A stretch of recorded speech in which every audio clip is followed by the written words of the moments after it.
Getting pain in तालू while meditating. Gaurav ji ने प्रश्न किया है यूएसए से, अमेरिका से।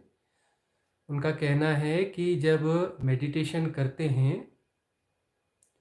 तो उस समय तालू में पेन होता है। तालू में पेन इसलिए होता है क्योंकि उसका बड़ा रोल है। जब मेडिटेशन घटता है, मेडिटेशन की हैपनिंग होती है, तो आपकी जीभ अपने आप तालू से जाके चिपक जाए। तालू यानी ऊपर वाला हिस्सा, ये जीभ जो है अपने आप जाके तालू से चिपक जाती है।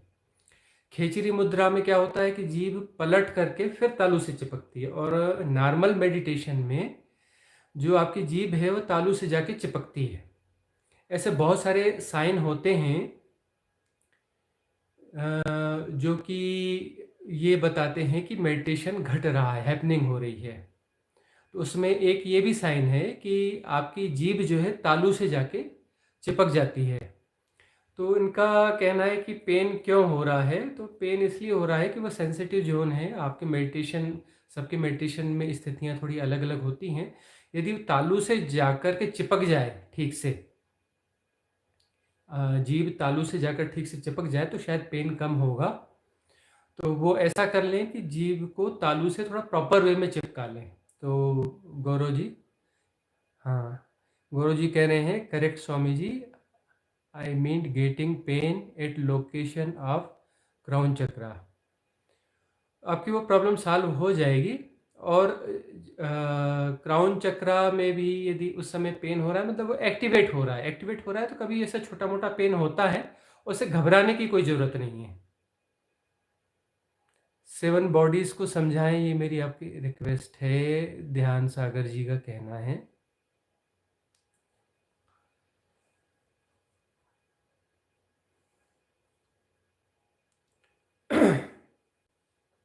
एक है why body shake vigorously during meditation, is it due to karmic impurities? Body shake करती है जब हम ध्यान करते हैं, तो क्या यह कार्मिक इम्प्योरिटीज के कारण हो रहा है? ऐसा एक प्रश्न आया था। तो अब देखिए कि साधना में यदि कुछ भी हो रहा है तो वह उसमें जो बाधा भी पड़ रही है तो वह इम्प्योरिटीज़ के कारण पड़ रही है। इम्प्योरिटी यदि नहीं होगी तो वहाँ पर तो निश्चल स्थिति होगी। पर सवाल ये है कि कुछ हो रहा है, इसका अर्थ है कि वह चीज़ क्लियर हो रही है, कोई ऐसे भी अनुभव हो रहे हैं, तो वह यह संकेत दे रहे हैं कि आपका जो है वह क्लियर हो रहा है, स्थिति जो है नॉर्मल हो रही है, उसमें चिंता की बात नहीं है। यह एक पॉजिटिव संकेत है कि अलाइनमेंट हो रहा है।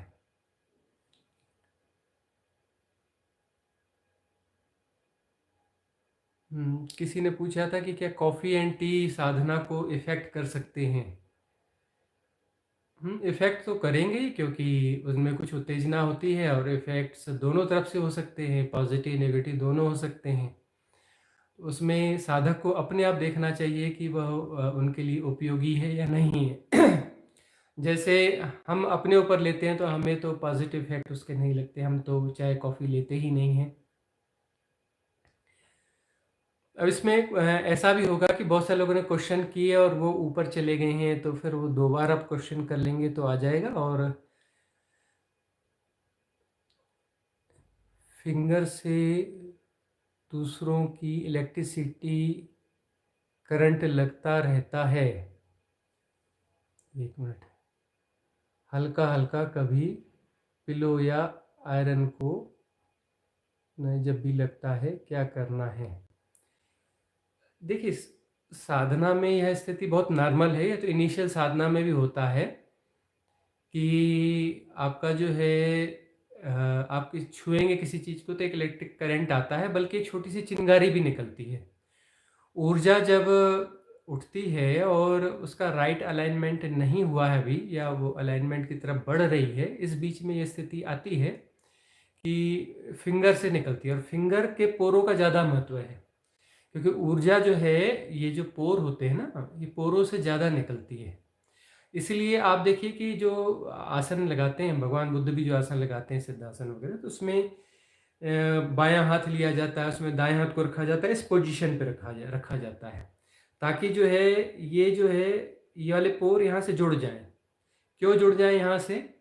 क्योंकि यह ऊर्जा वापस शरीर में प्रवेश कर जाए, बाहर ना निकले। उस ऊर्जा को वापस शरीर में प्रवेश करवाया जाता है, और पैरों को भी जो है जांघों में जोड़ लिया जाता है, क्योंकि पैर के अंगूठे, जो अंगुलियों के पोर हैं, वहां से भी ऊर्जा निसृत होती है। तो उसको जैसे हम जोड़ लेते हैं तो फिर जो है एक पूरा सर्कल बनता है ऊर्जा का। ऊर्जा का सर्कल टूटना नहीं चाहिए। जब ऊर्जा का सर्कल प्रॉपर बनेगा तो वह अलाइनमेंट में सहयोगी हो जाएगा। तब सातों चक्रों में ऊर्जा बराबर डिवाइड होगी और उस अलाइनमेंट में जो है ध्यान घटता है, हैपनिंग होती है।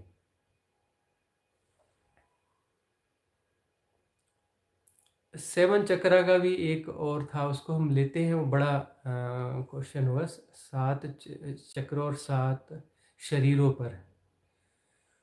ओमकार जाप से लेफ्ट ईयर में आवाज आ रही है, एकांत में ज़्यादा सुनाई देता है। बहुत अच्छा संकेत है।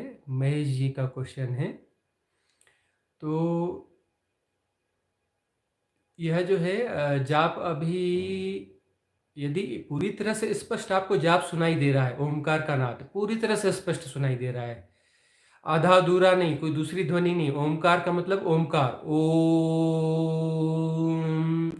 और एक ओम खत्म होगा तो अगला ओम शुरू हो जाएगा। यदि ऐसा प्रॉपर आपको सुनाई दे रहा है तो उसको जो है, तब आपको फिर यह ओमकार जाप बंद कर देना चाहिए, क्योंकि वह चीज़ पूरी हो गई आपकी। ओमकार का नाद सुनाई देना एक बहुत अच्छी स्टेज है आपकी, और बहुत अच्छी स्टेज को आप प्राप्त हो चुके हैं। और जब भी एकांत रहेगा तो वह जाप आपको स्पष्ट रूप से सुनाई देगा। जब जब भीड़ भाड़ या शोर शराबे में रहेंगे तो कम सुनाई देगा, उस समय नहीं सुनाई देगा। यदि ऐसा स्पष्ट सुनाई दे रहा है तो बहुत अच्छी स्थिति है, और अब आपको जाप की आवश्यकता नहीं है। क्राउन चक्रा पे चींटियां जैसी चलती है, रीजन? सोनिया अरोरा जी ने पूछा है। तो क्राउन चक्रा पर यदि चींटियां जैसी चलती है, मतलब यह है कि ऊर्जा पहुंच रही है आपकी स्पाइनल कार्ड में। जो सुषुम्ना नाड़ी है वह एक्टिवेट होना शुरू हो गई, प्रॉपर एक्टिवेट नहीं हुई है लेकिन एक्टिवेट होना शुरू हो गई है। थोड़ी थोड़ी ऊर्जा जो है आपके कुंड से उठ करके, कुंडलिनी शक्ति जिसको हम बोलते हैं, वह इनिशियली थोड़ी थोड़ी एक्टिवेट हुई है। कुछ कुछ ऊर्जा जो है वहाँ पहुँच रही है आपके क्राउन चक्रा पर, और वहाँ पर चींटियाँ रेंग रही हैं। ये बहुत अच्छा है आपके लिए, बहुत अच्छा संकेत है। और साधना अपनी जारी रखें। साधना जारी रखेंगे तो फिर उसके बाद में ऐसा भी होगा कि कभी अचानक जो है बहुत सारी ऊर्जा उठेगी, और वह ऊर्जा जो है सुषुम्ना नाड़ी के माध्यम से क्राउन चक्रा पर एकदम जाएगी और विस्फोट जैसा होगा। उस समय घबराना बिल्कुल नहीं है। साधक को घबराना बिल्कुल नहीं चाहिए, क्योंकि साधक के लिए डिवाइन कॉस्मिक सपोर्ट सिस्टम काम कर रहा है। जितनी पॉजिटिव एनर्जीज हैं और इजोटेरिक ग्रुप्स हैं, वो साधक के सपोर्ट में रहते हैं। साधक अकेला कभी भी नहीं है। जैसे हम आपसे जो मिल रहे हैं, कन्वर्सेशन कर रहे हैं, यह जो है डिवाइन प्लानिंग है, ये सपोर्ट है। और आपको भी कभी निमित्त बनना पड़ेगा। आप भी कभी इस स्टेज पे आएंगे कि आप भी अन्य लोगों को हेल्प करेंगे। जब उस स्टेज पे आप आ जाएंगे तो ऐसा साइकिल है। यहाँ पर सब कुछ जो है वेल प्लान्ड वे में हो रहा है, तो घबराना बिल्कुल नहीं है। चींटियां जैसी महसूस हो रही है, बहुत अच्छी बात है। आगे की तैयारी भी आप बनाए रखें। आरती राजपूत जी का क्वेश्चन है दिल्ली से। कानों में हमेशा एक सन्नाटा सा रहता है, सन्नाटा हमेशा सुनाई देता है। यह भी बहुत अच्छी स्थिति है। ये अनाहत नाद के पूर्व की स्थिति। यदि सन्नाटा सुनाई दे रहा है, मतलब ये अनाहत नाद के पूर्व की स्थिति है। कभी भी अनाहत नाद सुनाई देना शुरू कर सकता है। साधना अपनी जारी रखें, और कभी कभी हो सके तो ओमकार की चैंटिंग कर लिया करें। ओमकार की चैंटिंग जो है कुछ समय के लिए, जैसी आपकी अनुकूलता हो, कर लें, और उसके बाद मौन होकर के बैठ जाएं। तो अनाहत नाद कभी भी आपको सुनाई देगा। ये जो आप चैंटिंग कर रहे हैं, ये आहत नाद है, मतलब आपका किया हुआ नाद है। और अनाहत नाद का मतलब है आपको सुनाई पड़ रहा है, जो अस्तित्व की मूल ध्वनि है, अनाहत नाद यानी उसको कोई बोल नहीं रहा है, वो अस्तित्व की मूल ध्वनि है और वह हमेशा हो रही है, वह आपको सुनाई देना शुरू हो जाएगी। तो साधना आप जारी रखें। पिरामिड के लाभ क्या हैं? क्या पिरामिड ध्यान के लिए है, उसका यूज़ करना चाहिए? एसएन का क्वेश्चन है। तो ये बहुत लाभप्रद है। पिरामिड पिरामिड का बहुत अच्छा साइंस है। पिरामिड तो ऐसा है कि पिरामिड नीचे बैठेंगे तो जो विचारों का प्रवाह है वह अपने आप स्थिर होने लगता है, विचार शून्यता अपने आप आने लगती है। और पिरामिड के तो हजार उपयोग हैं। पिरामिड का तो ऐसे लौकिक उपयोग आप करेंगे, वो जो कोई भी ऐसा मोटे गत्ते का पेपर का जो पिरामिड बना लें और उस पिरामिड को सब्जियों के ऊपर रख लें तो आपकी सब्जियां कम सड़ेंगी। पिरामिड वाले जो मेडिटेशन हॉल बन रहे हैं बहुत यूज़फुल हैं। पिरामिड वाली टोपियां आने लग गई हैं, लेकिन पिरामिड का जो स्ट्रक्चर है जिसमें कि मेडिटेशन होता है वो ज़्यादा यूज़फुल है, बहुत फ़ायदेमंद है, ध्यान के लिए बहुत अच्छा है और उसका उपयोग करना चाहिए।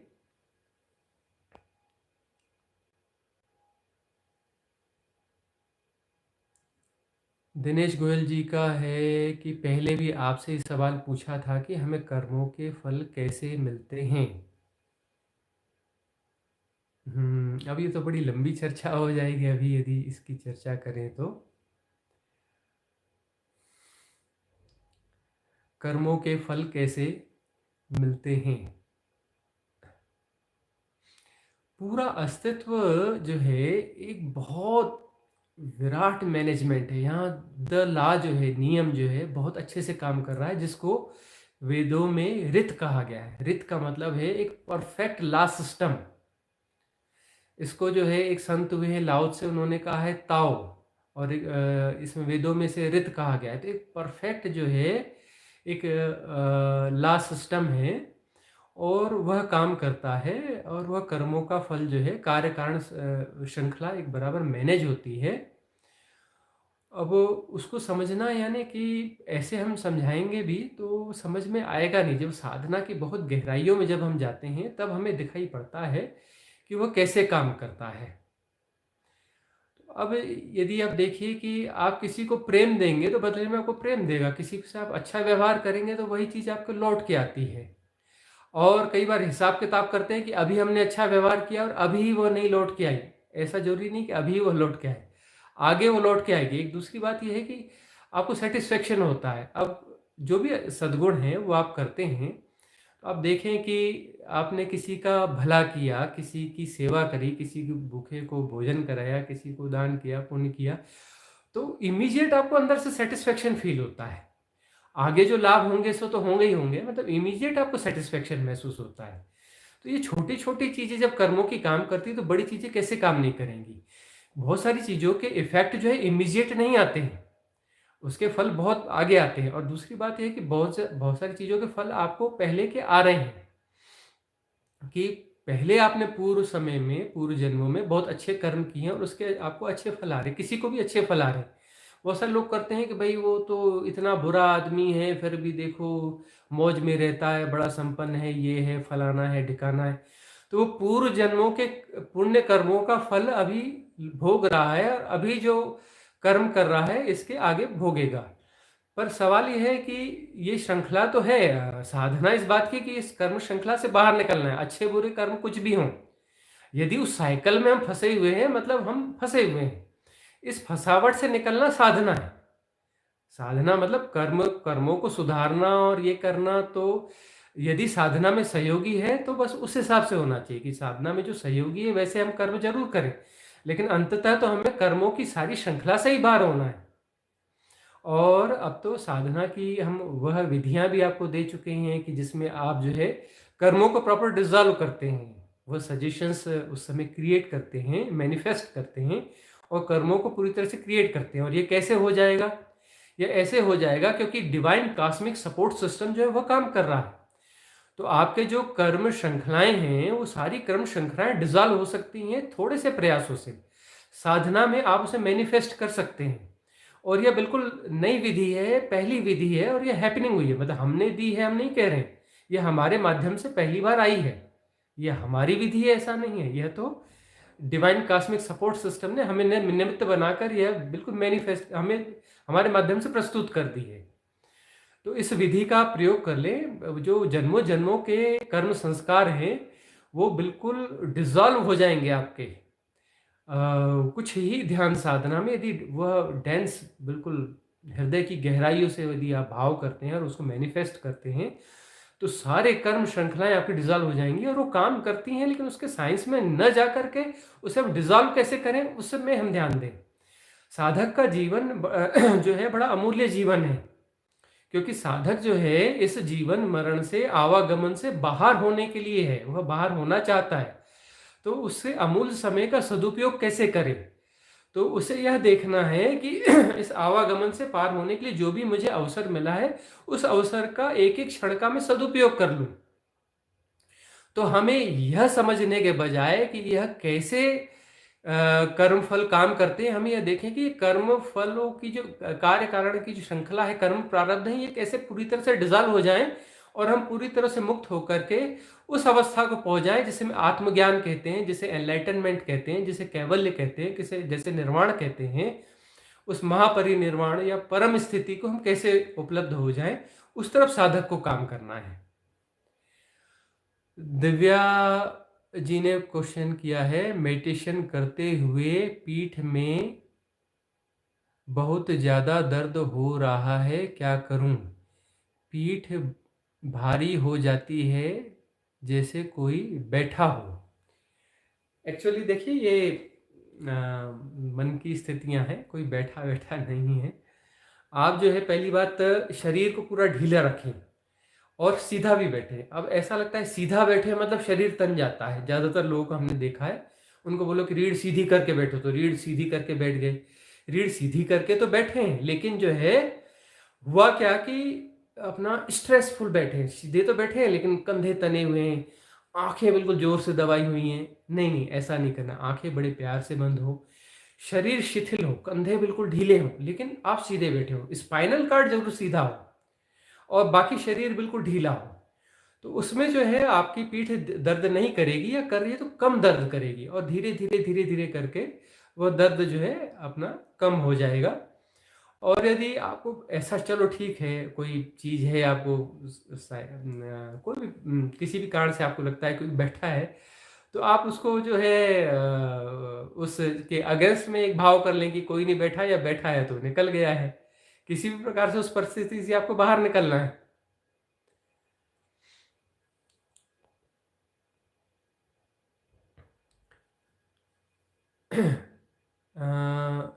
वी मानिक जी का क्वेश्चन है, गुरुजी ध्यान के समय या बाद में वाइब्रेशन सी महसूस होती है, वो क्या कारण है? ध्यान के समय में यदि कोई वाइब्रेशन महसूस होती है तो बहुत अच्छी स्थिति है, ऊर्जाएं उठ रही हैं, और ऊर्जाएं उठ करके जो है, ऊर्जाएं जहाँ पे चलेंगी ऊर्जाएं तो वाइब्रेट करेंगी ही, और उसके बाद में भी यदि वाइब्रेट करनी तो बहुत अच्छी स्थिति है। लेकिन ध्यान के बाद में वाइब्रेट कर रही है का अर्थ यह है कि आपको जो है उस समय ध्यान कंटिन्यू रखना चाहिए, बैठे रहना चाहिए। वाइब्रेशन चल रही है तो ध्यान को आपको लंबा करने की जरूरत है। वाइब्रेशन चल रही है मतलब ऊर्जाओं का प्रवाह बना हुआ है, उस समय आप अपनी सिटिंग को थोड़ा लंबा करें। और उसके बाद में भी वाइब्रेशन चल रही है तो आप कोशिश करें कि आप जो है उस समय मोबाइल वगैरह कम न चलाएं, यदि आवश्यक ना हो तो बातचीत कम करें, कुछ ऐसे व्यवहार की चीज़ें कम करें, उस वाइब्रेशन के समय में मौन रहें। यह अच्छी स्थिति है, मतलब ध्यान के समय के जो अच्छे संकेत हैं वह संकेत हैं। और भी बहुत सारे लोगों ने क्वेश्चन पूछे हैं, देख रहा हूँ। वननेस में हमेशा कैसे रहें, विजय मिश्रा जी का क्वेश्चन है। और एक क्वेश्चन अभी और पेंडिंग है 7 बॉडीज का। वननेस में हमेशा कैसे रहें, साधना सारी इसी बात की है विजय जी, कि वननेस में हमेशा कैसे रहें। तो सारी बातें जो हैं ये इसी लिए हो रही हैं कि वननेस जैसे कैसे हो जाए। वननेस का अर्थ है कि वहाँ अद्वैत हो गया, वहाँ द्वैत बचा ही नहीं। तो अद्वैत की स्थिति को प्राप्त करने की ही साधना है। तो द्वैत हम कैसे पैदा कर रहे हैं, काम हमें इस पे करना होता है। अद्वैत पे काम हम नहीं कर सकते, हम काम करते हैं द्वैत पर, कि द्वैत हम कैसे पैदा कर रहे हैं। तो जहां हम द्वैत पैदा कर रहे हैं उस प्रक्रिया पर हमें समझ के द्वारा विराम लगाना है कि हम द्वैत कैसे पैदा कर रहे हैं, कैसे हम जो है किसी परिस्थिति को तोड़ के देखते हैं, कैसे हम डुअलिटी को ला लेते हैं, कैसे हम ऐसा करते हैं कि किसी परिस्थिति पर निर्णय देते हैं। एक साधनात्मक कहावत है कि साधु जो है वह निर्णय नहीं देता, साधु निर्णय नहीं देता। मतलब निर्णय देने का अर्थ हुआ कि आपने रिएक्ट किया और निर्णय दिया का मतलब आपने उसको जो है कैटेगराइज कर लिया। कैटेगराइज, निर्णय देने का मतलब आपने कैटेगराइज कर लिया, आपने उसको जो है डिफाइन कर लिया, आपने उसको जो है एनालाइज कर लिया। तो आपने परिस्थिति को तोड़ दिया, डुअलिटी में ला दिया, द्वैत में ला दिया। अब आप द्वैत में ला दिया तो वहां पर वननेस विखंडित कर दिया आपने। तो हमें यह इस पे काम करना है कि हम जो है द्वैत कैसे पैदा करते हैं। हम अपने उन मेंटल पैटर्न्स को पहचाने जो हमें हैक कर लेते हैं हमारे बावजूद, और बेहोश कर देते हैं हमें, और हमें ऑपरेट करने लगते हैं। और हर परिस्थिति को हम एनालाइज करते हैं, एनालाइज करके जो हम उसको तोड़ देते हैं, परिस्थिति को हम डुअलिटी पैदा कर लेते हैं। तो ऐसे पैटर्न्स जो हैं हमारे सबकॉन्शियस माइंड में न जाने कितने हैं और काम कर रहे हैं, और वह ऑपरेट हो रहे हैं, अपने आप ऑपरेट हो रहे हैं। मतलब वह अनअवेयरनेस की पोजीशन है, मतलब वहां पर जो बेहोशी की अवस्था है।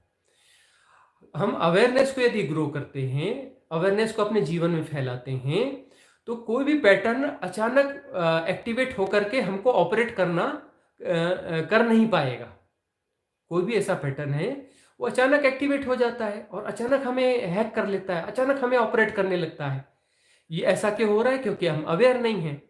यदि हम अवेयर हैं, जागरूक हैं, तो कोई भी पैटर्न एक्टिवेट हो रहा है तो हमें दिखेगा और हम उसे एसोसिएट नहीं होंगे, उसे हम एनर्जी नहीं देंगे। एसोसिएट का मतलब है हमने उसे अपनी एनर्जी देनी चालू करी। जब एनर्जी उसे मिल रही है तो फिर वह जो एक मैकेनिज्म है, वह मैकेनिज्म है, तो वह फिर जो है ऑपरेट होना चालू हो जाएगा। और ऑपरेट होकर के जो है वह जो है कोई भी परिस्थिति है उसको एनालाइज करने लगेगा, उसको कैटेगराइज करने लगेगा, तोड़ देगा, द्वैत में ला देगा, डुअलिटी पैदा कर देगा, वननेस को विखंडित कर देगा। और हम अवेयर हैं और हमें साधनात्मक चीजें और ये फंडामेंटल हमें क्लियर है, तो हम उससे एसोसिएट नहीं होंगे, उससे सहयोग नहीं करेंगे, वह ऑपरेट नहीं होगा, हमें हैक नहीं करेगा। हमें जब वो ऑपरेट नहीं करेगा तो फिर जो है वह डिसॉल्व हो जाएगा, तो हमारी वननेस भंग नहीं होगी। तो अवेयरनेस को जो है साधक को पैदा करना होता है अपने जीवन में, अवेयरनेस के साथ जीना होता है। तो अवेयरनेस के साथ सदा कैसे जिया जाए, यह प्रश्न होना चाहिए। वननेस में हमेशा कैसे रहा जाए के बजाय प्रश्न क्या होना चाहिए कि हम जो है अवेयरनेस के साथ सदा कैसे जिए। ठीक है ना विजय मिश्रा जी? तो जो है हम अवेयरनेस में सदा कैसे जिए, तो छोटे छोटे कृत्यों के साथ हमें अवेयरनेस को जोड़ना पड़ेगा।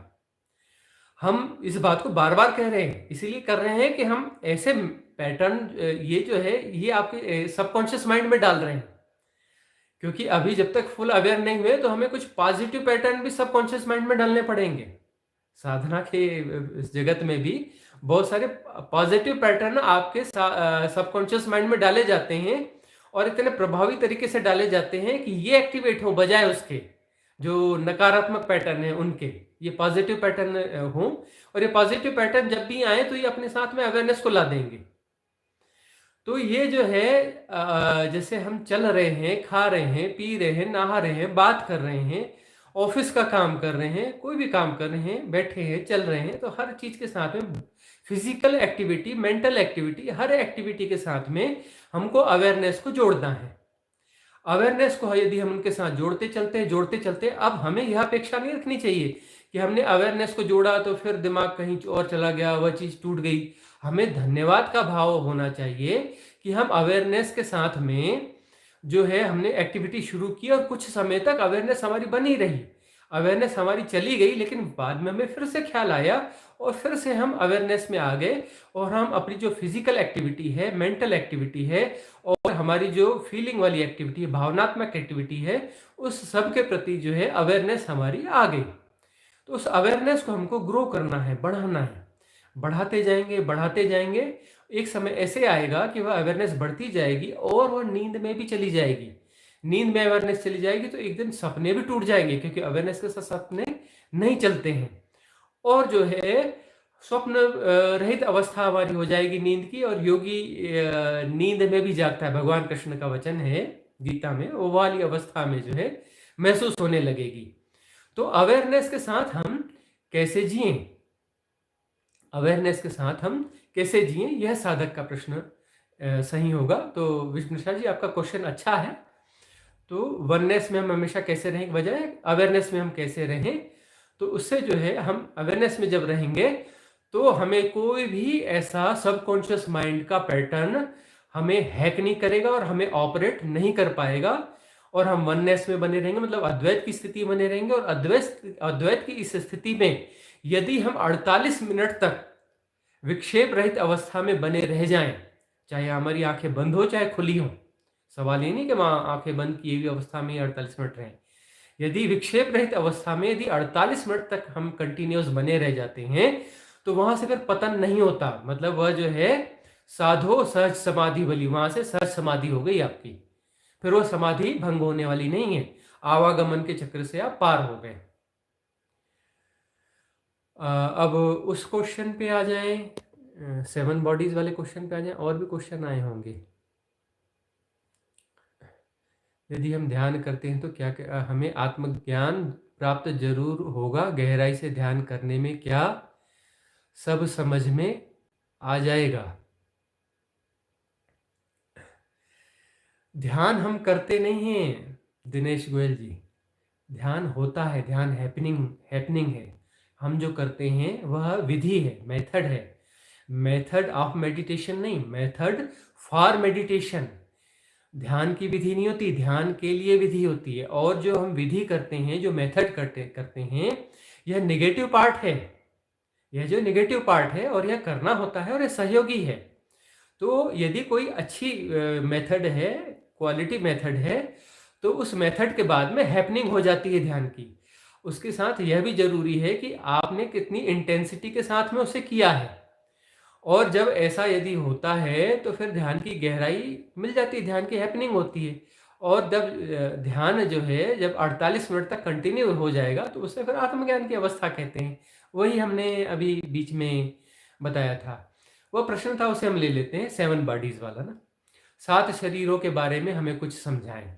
ऐसा एक प्रश्न था कि 7 शरीर होते क्या हैं। 7 शरीरों की हमने चर्चाएं काफ़ी समय में की हुई हैं, तो उसे एक बार हम और बता देते हैं कि 7 शरीर कौन कौन से हैं, क्या हैं, उनके बारे में थोड़ी आउटलाइनिंग हम दे देते हैं। पहला शरीर यह है जो इसे हम देखते हैं, इसे हम भौतिक शरीर कहते हैं। और 7 लेयर्स होती हैं, और 7 लेयर हमारी होती है, मनुष्य की ऐसा नहीं है, सभी की होती हैं। जीव जंतुओं के भी 7 शरीर होते हैं, पेड़ हैं, पौधे हैं, उनके भी 7 शरीर होते हैं। पत्थर हैं, पत्थर के भी 7 शरीर होते हैं। मतलब इस जगत में जो भी दिख रहा है, जो भी आभासित हो रहा है, दिख रहा है, जो भी फिजिकल है, उस फिजिकल के पीछे में 6 शरीर और मौजूद हैं। कुल 7 शरीर होते हैं, तो उसमें 6 शरीर और मौजूद हैं। तो एक शरीर जो है यह भौतिक शरीर है, इसके पीछे में जो दूसरा शरीर है उसे हम आकाश शरीर कहते हैं। आकाश शरीर के अलावा उसे जो है इथेरिक बॉडी भी कहा जाता है।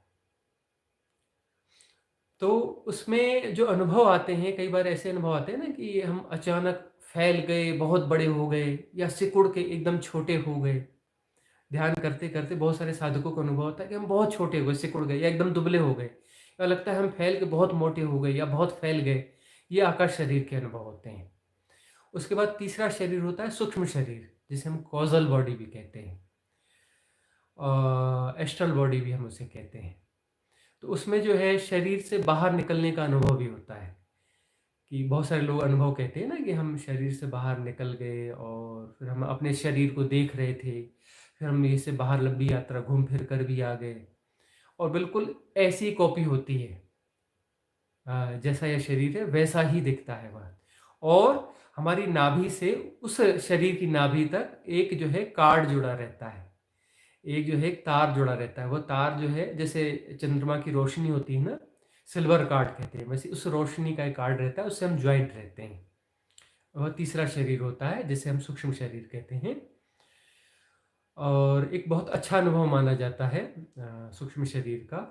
उसके बाद क्या है, थोड़ा भरोसा बनता है कि हाँ, कोई मेटाफिजिकल वर्ल्ड है, कोई साधना की उच्च अवस्थाएं होती हैं। तो ये अनुभव जो है वस्तुतः साधक को थोड़ा भरोसा पैदा करते हैं कि हाँ, सचमुच में साधना का कोई जगत है। तो ये तीसरा शरीर हो गया, सूक्ष्म शरीर, जिसे कॉजल बॉडी भी कहते हैं। उसके बाद जो है चौथा शरीर है, जिसे हम मेंटल बॉडी कहते हैं या फिर मनस शरीर कहते हैं। इस शरीर में साधक को बहुत सारे अनुभव आते हैं। जो कुंडलिनी शक्ति का अनुभव है, यह भी मेंटल बॉडी का ही अनुभव है। ऐसा नहीं समझना चाहिए कि यह जो है कोई परा जगत का अनुभव है। यह फिजिकल, मतलब इस फिजिकल जगत का ही अनुभव, भौतिक जगत का ही अनुभव है। एक भौतिक जगत होता है, एक पराभौतिक जगत होता है। अच्छा, भौतिक जगत के प्रतिनिधि ये चार शरीर हैं। पहला ये फिजिकल बॉडी, ईथरिक बॉडी जिसे आकाश शरीर कह रहे हैं, तीसरा जो है सूक्ष्म बॉडी जिसे कौजल शरीर कह रहे हैं, और चौथा है मेंटल बॉडी जिसे मनस शरीर कहते हैं। उसके बाद में जो पांचवा, छठवां और सातवां शरीर है, वहां से दूसरा जगत शुरू हो जाता है, जिसे हम मेटाफिजिकल वर्ल्ड कहते हैं या पराभौतिक जगत कहते हैं। इहलोक और परलोक, इहलोक के में जो है चार शरीर आते हैं। तो चौथा शरीर है मेंटल बॉडी। अच्छा, इसमें जो मेंटल बॉडी यानी विचार इसमें चलते हैं, इसलिए गूढ़ तथ्य यह है कि जो विचार चलते हैं ना, विचार भी जो पदार्थ ही है। विचार जो है पदार्थ ही है, मैटर ही है, फिजिकल ही है। मतलब विचार जो है पराभौतिक नहीं है, भौतिक ही है। तो ये चार शरीर हो गए, और बहुत बहुत सारे ज़्यादा अनुभव जो हैं ये इन चार शरीर को होते हैं। अच्छा, रिद्धि सिद्धियाँ कहाँ पे होती हैं? रिद्धि सिद्धि के अनुभव भी इस चौथे शरीर के ही अनुभव है, मेंटल बॉडी के ही अनुभव हैं। जो अष्ट सिद्धियाँ आपने सुनी है ना, अणिमा, लघिमा आदि भी, जो भी 8 सिद्धियाँ हैं, ये 8 सिद्धियाँ भी मेंटल बॉडी की होती हैं। अब आप देखिए कि जो अपना हिप्नोटिज्म वाले लोग होते हैं या कुछ जादूगर किस्म के लोग रहते हैं, उनमें रिद्धि सिद्धियाँ होती हैं। गांव में पहले जो चलता रहा है कि भाई टोना करते हैं, टोना टोना टोटका करने वाले, जादू करने वाले लोग हैं, तो उनको आप देखेंगे तो उनकी आंखें ज़्यादा चमकती हुई रहती रही हैं, और बाकी शरीर में मतलब वह खिलावट या खूबसूरती उनके उसमें नहीं रहती, सूखा सूखा सा उनका रहता रहा है।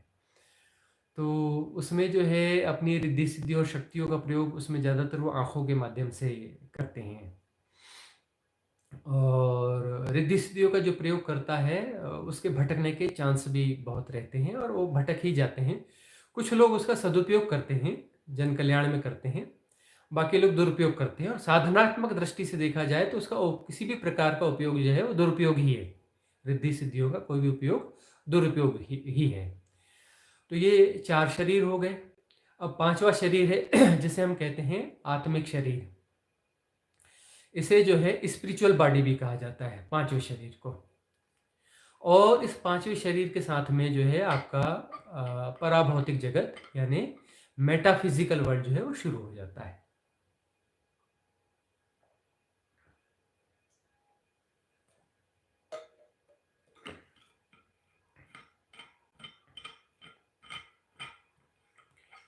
तो पांचवा शरीर हो गया आपका आत्मिक शरीर। आत्मिक शरीर में जो है सेपरेशन जो है, मैं वाला सेपरेशन डिजॉल्व हो जाता है। वननेस का जो बोध होता है, वह बोध जो हो रहा है इजनेस का, होने का, लेकिन उसमें जो है सब एक है। यह बोध होता है, यह पांचवा शरीर है जिसको आत्मिक शरीर कहते हैं, स्पिरिचुअल बॉडी। और यहां पर साधक को लगता है कि हम परिपूर्ण स्थिति में आ गए, अब जो है कोई यात्रा नहीं है। और यहां पहुंच करके साधक फंस जाता है, अटक भी जाता है। ज्यादातर साधक यहां फंस जाते हैं, अटक जाते हैं कि अब तो यात्रा पूरी हो गई, कंप्लीट हो गई, आगे तो अब कोई यात्रा है ही नहीं, जबकि यात्रा बाकी है। पांचवें शरीर के बाद भी यात्रा बाकी है। तो छठवां शरीर जो होता है उसे कहते हैं ब्रह्मकाया। ब्रह्मकाया उसको कहते हैं कॉस्मिक बॉडी। छठवां शरीर जो है, यहां पर जो है अपने होने का बोध जो है, इजनेस का बोध भी समाप्त हो जाता है। अब जो है वहां पर जो है सब अहम ब्रह्मास्मि, सही वननेस का बोध वहां हो जाता। वननेस में हम जीते हैं, यहाँ वननेस का बोध होता है। वननेस को हम कभी हम जीते हैं आत्मिक शरीर में, पांचवें शरीर में वननेस का बोध होता है प्रॉपरली कि वननेस है, वननेस है। वननेस का बोध क्यों हो रहा है कि वननेस अभी पूरी तरह से घटी नहीं है। छठवें शरीर में वननेस पूरी तरह से घट गई, तो वननेस है का बोध नहीं होता, लेकिन वननेस में ही जिया जा रहा है। तो वह है ब्रह्म काया में रहना, वह असली ब्रह्मचर्य है। ब्रह्म की चर्या वहां पर है, वहां ब्रह्म ही है, अहम ब्रह्मास्मि। वह छठवां शरीर है जहां पर जो है हम अद्वैत में आ गए हैं, अद्वैत की स्थिति में आ चुके हैं। और पर उसके बाद आती है फिर परम स्थिति। तो उसको जो है उस परम स्थिति को हम सातवीं बॉडी तो कह रहे हैं, लेकिन वह एक्चुअली बॉडी नहीं है, बॉडीलेस बॉडी इसलिए इसको कहा जाता है, बॉडीलेस बॉडी। या इसको जो है भगवान बुद्ध की भाषा में कहें तो निर्वाण काया कह सकते हैं, कि जहाँ पर कुछ नहीं बचा। जैसे भगवान बुद्ध से पूछा गया कि भाई निर्वाण यानी क्या, तो उन्होंने कहा कि इसके बारे में क्या उदाहरण दूं। कुछ क्षण रुके, उसके बाद कहा जैसे समझो कि दिए का बुझ जाना, दिए का बुझ जाना। उसके लिए इशारा किया नहीं जा सकता, कैसे इशारा करें सातवें शरीर के बारे में, बॉडीलेस बॉडी, निर्वाण काया। तो उसके बारे में इशारा संभव नहीं है। मतलब वह जो है उसे हमने सनातन में कहा है शिव तत्व, पराशिव, पराशिव कहा है।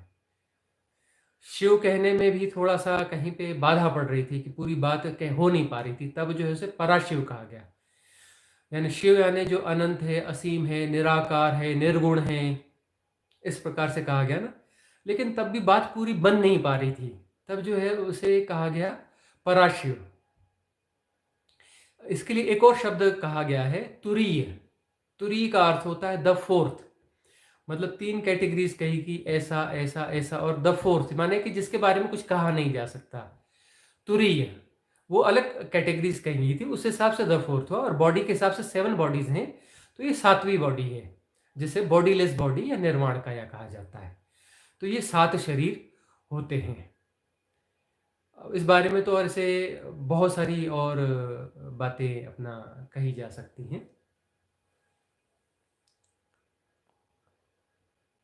कोई एक मैसेज आ रहा था, नेट नहीं है। आप लोगों को तो सब सुनाई दे रहा है ना बराबर, और दिखाई भी बराबर पड़ रहा है ना, क्लियर कर दे। कोई एक मैसेज आया था व्हाट्सएप पर।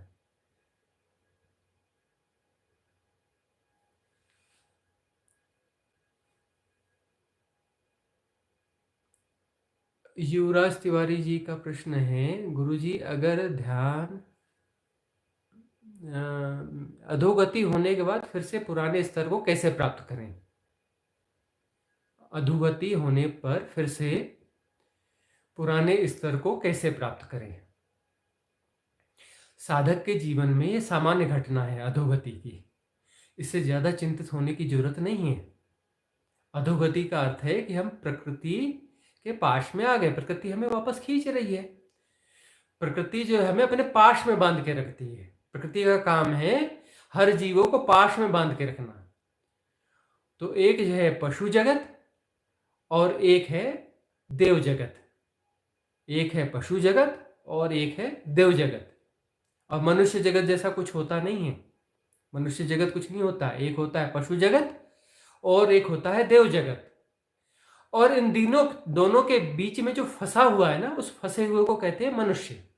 मनुष्य का मतलब है जो पशु जगत और देव जगत के बीच में फंसा हुआ है, जो कि एक स्ट्रेस में जी रहा है। मनुष्य के साथ में स्ट्रेस होता ही है, तनाव होता है, जो तनाव में जी रहा है, जो तनाव को जी रहा है, जो न ठीक से देवलोक में है और न ठीक से पशु जगत में है। कभी वो पशु जगत में होता है और कभी वो देव जगत में होता है। कभी कभी पूरे दैविक गुण आ जाते हैं मनुष्य में, और कभी एकदम पशुवत हो जाता है व्यक्ति, मनुष्य कभी पशुवत हो जाता है। जब वो पशुवत हो गया तो बोलता है कि हमारी अधोगति हो गई, नीचे गिर गए हम, अधोगति हो गई। फिर चिंता करता है कि अरे कैसे हम उठे ऊपर, क्योंकि फिर पश्चाताप भी होता है, क्योंकि वह कहता है कि मैं तो पशु हूं नहीं। फिर उसमें जो है दैविक गुण उठते हैं, फिर वह देव जगत को जीता है, बहुत अच्छे भाव को जीता है।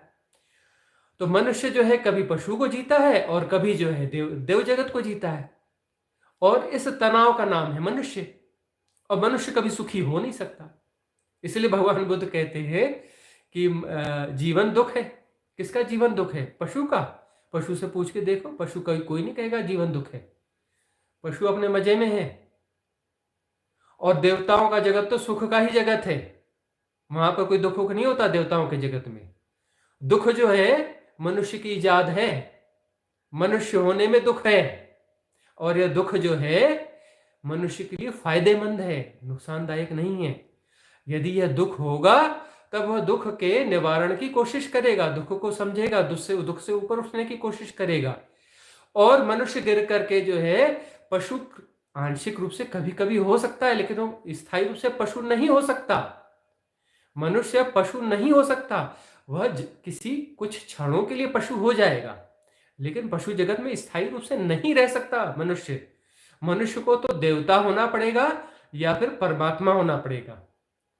तो ज्यादातर मनुष्य जो है विकसित होकर के देवता हो जाते हैं, और कोई कोई साधक होता है जो साधना की ठीक समझ रखता है, वह देवताओं के जगत को बाईपास के सीधे सीधे परमात्मा जगत में चला जाता है, परमात्मा हो जाता है।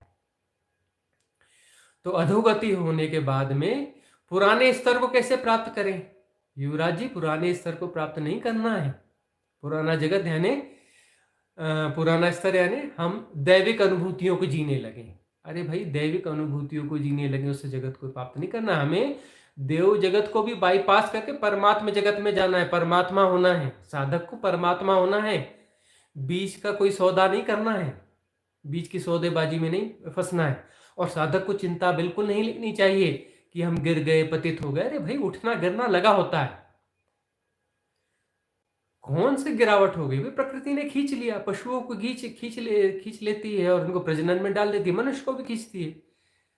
अब वो जो है खींच के ले गई, काम वासना में खींच के ले गई, तर किसी में लोभ लालच में ले गई, कोई बुराई नहीं है। आप ऋषि मुनियों को आप देखिए, ऋषि मुनि भी अपना अधोगति को प्राप्त हुए, लेकिन अधोगति को प्राप्त होने के बाद फिर से वो अपना पुलक हुए और ऊपर उठ गए और आगे निकल गए। तो बहुत आलोचना नहीं होनी चाहिए पतन की भी। ठीक है, प्रकृति कई बार प्रकृति हावी हो जाती है, प्रकृति का काम है, प्रकृति का काम है कि बच्चे पैदा करो, प्रजनन करो, फैलाओ। एक पेड़ है तो उससे बहुत सारे फल बनने चाहिए, फल में बीज होने चाहिए, बीज पड़ने चाहिए, वो बीज फिर से नए पौधे बनने चाहिए, वृक्ष नए होने चाहिए, मनुष्य पैदा करे, हिरण पैदा करे, गाय पैदा करे। तो प्रकृति का तो अपना काम है, प्रकृति अपना काम करिए। द ला, रित है, वेदों में जो शब्द है ना, रित अपना काम कर रहा है। The law, the systematic law, the ultimate law, वो अपना काम कर रहा है, वो अपना काम करता रहेगा। तो अब ऐसा है कि यदि अवेयरनेस की कभी कमी हो जाती है तो पतन हो जाएगा। अवेयरनेस की जब कमी होगी तो प्रकृति की शक्तियां हावी हो जाती हैं, तो वो हमें अधोगति में जा लेती हैं। अधोगति में ले गई तो कोई बात नहीं, हम जो है उसके बाद में उससे ऊपर उठने के लिए हम यह करें कि अपनी अवेयरनेस को बढ़ाएं, और हम प्रयास करें कि हम अपनी अवेयरनेस को जो है उसके सातत्य को बनाए रखने के लिए थोड़ी ज्यादा कोशिश करें। यही तो साधना है। तो वही हम कह रहे हैं कि छोटी छोटी चीजों में अवेयरनेस को आप जोड़िए। चलते हुए ध्यान से चलिए, होश से चलिए, भोजन करते हुए होश से भोजन करिए, स्नान करते हुए होश से करिए, बोलते हुए होश से बोलिए, निद्रा में जाते समय भी ध्यान कीजिए, निद्रा ध्यान कीजिए, है ना। ध्यान करते हुए जो है अपना निद्रा में जाइए, कोशिश करिए कि बैठ के ध्यान करें, उसके बाद में लेट करके फिर अपना जो है शिथिल शांत मौन होकर होश के साथ में बने रहें, कुछ ना करें। धीरे धीरे नींद आ जाएगी। पहले दिन ही चमत्कार हो ऐसी अपेक्षा न करें, लेकिन धीरे धीरे होश ऐसा होगा कि शरीर नींद में चला जाएगा और आप जागते हुए रहेंगे। जो भगवान कृष्ण कहते हैं गीता में कि योगी जो है, दुनिया सोती रहती है और योगी जागता रहता है, नींद में भी जागता है। मतलब वो सोता नहीं, क्या सोता वह भी है, लेकिन उसका शरीर सोता है और वह जानता है मैं शरीर नहीं हूं और शरीर मेरा सो रहा है, और अपने शरीर को सोता हुआ देखता है अपने शरीर को सोता हुआ जानता है, ये भगवान कृष्ण का कहना है। तो जो है इस प्रकार से होश की साधना करें, अवेयरनेस को कंटिन्यू करें, उस होश के साथ में पूरे जीवन के साथ छोटे छोटे कृत्यों के साथ में होश जोड़ते चले। जिस भी कृत्य के साथ में आपने होश को जोड़ लिया वह ध्यान की गतिविधि हो गई, वह साधना हो गई। तो होश बढ़ते बढ़ते बढ़ते बढ़ते पूरा जीवन होश में हो जाएगा, पूरा जीवन अवेयरनेस के साथ हो जाएगा। तो उस समय जो है हम उस स्थिति में आ जाएंगे कि फिर अधोगति होगी ही नहीं। लेकिन अधोगति हो जाती है तो चिंता की करने की जरूरत नहीं है। अधोगति किसकी होगी भाई? जो ऊपर था वही तो नीचे गिरा ना, ऊपर गया था ना भाई। योग भ्रष्ट हमारे पास एक शब्द है। योग भ्रष्ट को लोग बुरा शब्द मानते हैं। अरे भाई बुरा शब्द नहीं है, योग उसको घटित हुआ और घटित होने के बाद उसका पतन हो गया। योग उसका स्थायी नहीं हो पाया था लेकिन घटित तो हुआ, उसको ग्लिम्स तो मिल गई, वो पतन हो गया। ठीक है, उसका पतन हो गया, लेकिन उसे उस ग्लिम्स मिल गई है योग की, वो ठहरेगा नहीं। अब उसके भीतर बेचैनी रहेगी, वह जाएगा ऊपर। और प्रार्थनाएं हैं पुराने समय में, वेदों में प्रार्थना है। आप देखिए माँ बाप जो है, वो जो पति पत्नी जो है प्रार्थना करते हैं कि हे अस्तित्व, हे परमात्मा, हमारे यहाँ ऐसा बच्चा पैदा हो जो योग भ्रष्ट हो, योग भ्रष्ट हुई हो, ऐसा जो आत्मा हो जो पिछले जन्म में योग भ्रष्ट हो, वो हमारे गर्भ में आए, वो हमारे बच्चे के रूप में पैदा हो।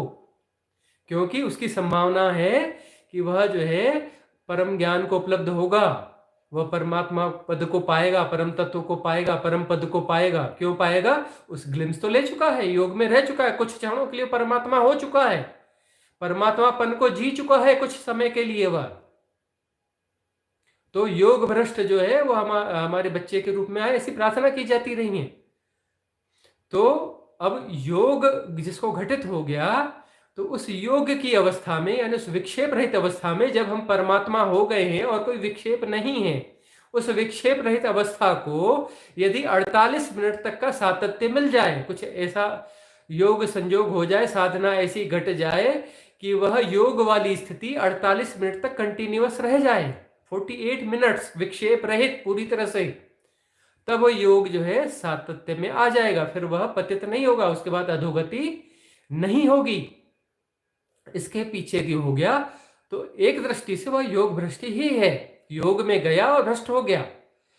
अब यह जो है उसके बाद में उसका पतन और भी कभी हो सकता है कि ठीक है विषय वासना में चला गया, काम वासना में चला गया, ऐसे में चला गया, गिर सकता है कहीं तक। लेकिन गिरने का अर्थ यह नहीं है कि ऊपर नहीं, सब ऊपर वह उठ सकता है, ऐसा नहीं कि ऊपर नहीं उठ सकता, ऊपर वह उठ सकता है और बहुत तेजी से उठेगा, क्योंकि उसे रास्ता मालूम है। जो दूसरे साधक को जन्मों जन्मों का सफर लगेगा या बहुत समय लगेगा, वह जब किसी अनुकूल परिस्थिति में आएगा तो कुछ मिनटों में उस स्थिति में पहुंच जाएगा, समय काल की बाधा भी नहीं पड़ेगी। ऐसे अनुभव बहुत सारे हुए हैं। कोई एक महास्थीवर रहे हैं, शायद मोदगल्याण थे, मोदगल्याण थे। तो महास्थीवर जो है उनका एक शिष्य था, और वह शिष्य जो है मतलब पहले चोर था, वह चोर आकर के मोदगल्याण ही है, शायद मोदगल्याण का शिष्य हो गया था, और उसके बाद में बहुत अच्छी उच्च स्थिति को प्राप्त हो गया था। और फिर जो है किसी कारण से वह जो है फिर उसकी अधोगति हुई। जो युवराज जी का प्रश्न है कि अधोगति हो गई, तो उसकी अधोगति हो गई, वो छोड़ के चला गया। फिर ना वो किसी स्त्री के चक्कर में, प्रेम में फंस गया, चक्कर क्या प्रेम, कोई बुरी बात नहीं है, फंस गया। फिर गृहस्थ हो गया तो उसको जो है अपना धन की आवश्यकता पड़ी। तो फिर अब वो धन सामान्य रूप से कमा नहीं पा रहा था, अब उसकी आदत तो चोरी करने की थी, पुराना चोर था, बीच में साधु रहे या साधक रहे, और वो काफ़ी अच्छी उच्च स्तर की साधना भी उसकी हुई, लेकिन वह सिद्ध नहीं हो पाया था।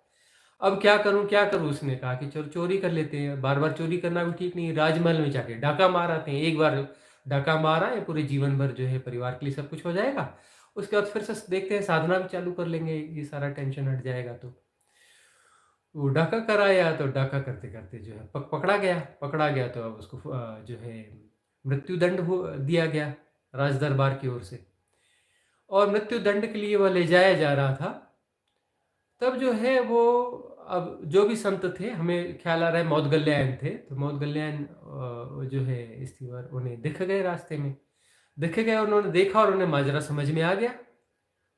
तो उन्होंने जो है वहां पर रोका उन्हें, जो जल्लाद और लेके जा रहे थे मृत्यु दंड के लिए, और कहा कि ठहरो, और से कहा कि हे भिक्षु, तू स्मृति कर, तू याद कर उन क्षणों को जब तू ध्यान की उन परम ऊंचाइयों में पहुंचा था, उन परम गहराइयों में पहुंचा था।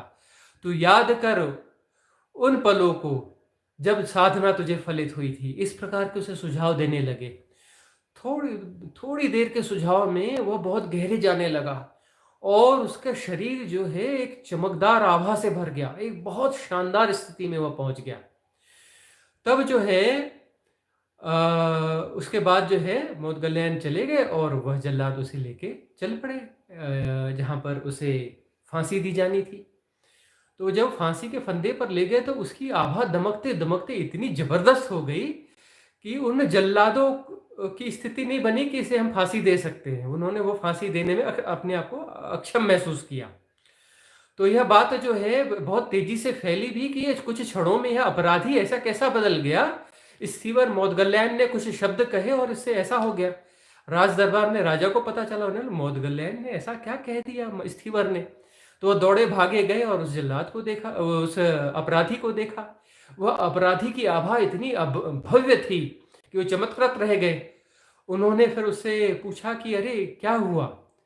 तब उसने कहा कि मेरे गुरु मुझे मिले और उन्होंने मुझे उन क्षणों की याद कराई जब मैं उनका शिष्य हुआ था और साधना में उन उच्च अवस्थाओं को प्राप्त किया था। तो बोले उस उच्च अवस्था को उनके कुछ कहने पर ही तुझे वह बोध हो गया। उन्होंने कहा बिल्कुल हो गया। तब जो है उस राजा ने कहा कि हम यह जो सजा माफ करते हैं, और वह मौदगल्यायन से मिलने वहां पहुंच गए, उनके चरणों में जाके बैठे और उनसे कहा स्टीवर कृपया करके मुझे बताएं, बनते बताएं कि यह सब क्या हुआ। तब उन्होंने समझाया कि अधोगति में कोई पहुंच भी गया हो, कोई साधक, लेकिन उसकी क्षमता होती है कि उसने जो उच्च अवस्थाएं प्राप्त करी हैं उन अवस्थाओं तक वह बहुत जल्दी पहुंच सकता है, एक झटके में भी पहुंच सकता है, क्योंकि वह उसका अचीवमेंट है। उसके बाद अधोगति हुई है और वह पोस्टपोनमेंट कर रहा है, लेकिन वह उस अवस्था को चंद क्षणों में भी वहां पहुंच सकता है, वह उसकी संभावना है। अब जो है बहुत सारे लोग क्वेश्चन करते हैं कि हमको जो है हमने यह किया और अचानक ऐसा अनुभव हो गया, हम तो डर गए, घबरा गए, यह हमने साधना करी, हमें अचानक इतना बड़ा अनुभव हो गया और घबराहट के मारे हमने ध्यान साधना छोड़ दी। अरे भाई, वह आपका अचीवमेंट है, पिछले जन्मों में आपने उन अवस्थाओं को प्राप्त किया हुआ है, इसलिए वह अवस्थाएं आपको जो है अचानक छोटी मोटी साधनाओं में ही मिल जाती हैं और आपको आश्चर्य होता है कि मैंने तो जरा सी साधना करी और इतना बड़ा अनुभव आ गया। अरे इतना बड़ा अनुभव आपको इसलिए आया कि पिछले जन्मों की आपके अचीवमेंट्स हैं। अब यदि आपने कोई डिग्री हासिल की हुई है, आप इंजीनियर हैं या कुछ है, आपने इंजीनियरिंग छोड़ दी है, आपको उस फील्ड में ले जाया जाए कुछ सालों के अंतराल के बाद में, कुछ समय के अंतराल के बाद में, और वहां आपको देखते देखते सब याद आने लगेगा। आप उसके बारे में बताना चालू कर देंगे, उस माहौल में रहेंगे तो थोड़ी देर में सब आपको क्लियर हो जाएगा। भी वो आपकी क्वालिटी है, वो आपका अचीवमेंट है। तो पिछले जन्मों की साधना के बाद में आप यहां पर है, मतलब क्या है, आप अधोगति में है। अधोगति में तो है ही ना, अधोगति में बहुत नीचे भी हुआ जा। अधोगति का मतलब लोग समझते हैं कि साधु काम वासना में फंस गया, लोभ लालच में फंस गया, धन में फंस गया, पद में फंस गया, इसकी अधोगति हो गई। अरे भाई, आप सब लोग अधोगति में हैं। अधोगति में क्यों है, मतलब जो जहां आप है ना, आपकी स्थिति पूर्व जन्म की इससे पहले की है। आप उच्च अवस्थाओं में रहे हैं और जो आप हमसे जुड़ रहे हैं और इस स्तर की बातें सुन रहे हैं, आप देवता रहे हैं पिछले जन्म में। आप कोई मनुष्य से मनुष्य बने हुए व्यक्ति नहीं है, भूल जाइए। आप देवलोक में थे और देवलोक में काफी समय के अंतराल के बाद में आपका मनुष्य में जन्म हुआ है। आप लोग जो हमें सुन रहे हैं, इसमें हमें नहीं लगता कि एक भी बंदा ऐसा होगा जो कि जो है मनुष्य रहा हो पिछले जन्म में और मनुष्य से मनुष्य में आया हो। देवलोक में थे आप लोग और देवलोक से आकर के अभी जो है, इसलिए आपने जन्म लिया है कि उच्च अवस्था में आपने जाना है, फिर से उच्च अवस्था में आपको जाना है। उन स्थितियों को फिर से प्राप्त करना है, लेकिन उसको बाईपास करके आगे भी निकलना है, उसको बाईपास करके आगे भी निकलना है। और ये तो गोल्डन एरा है। इस गोल्डन एरा में ऐसे करोड़ों लोग हैं जो उच्च हाई डायमेंशंस में, उच्च अवस्थाओं में, उच्च देवलोकों से जन्मे हैं मनुष्य रूप में। तो आप सब लोग भी, ज्यादातर लोग, हम कह रहे हैं 99 या 100% लोग हैं जो उच्च डायमेंशन से आए हुए हैं, देवलोकों से मनुष्य के रूप में जन्मे हैं। और जो है अब जो है इस गोल्डन एरा में, स्वर्णिम काल में, साधना के स्वर्णिम काल में आप मौजूद हैं। और जैसे ही आप साधना करेंगे तो आपको बड़े बड़े अनुभव छोटी थोड़ी साधनाओं में ही आने चालू हो जाएंगे। क्यों?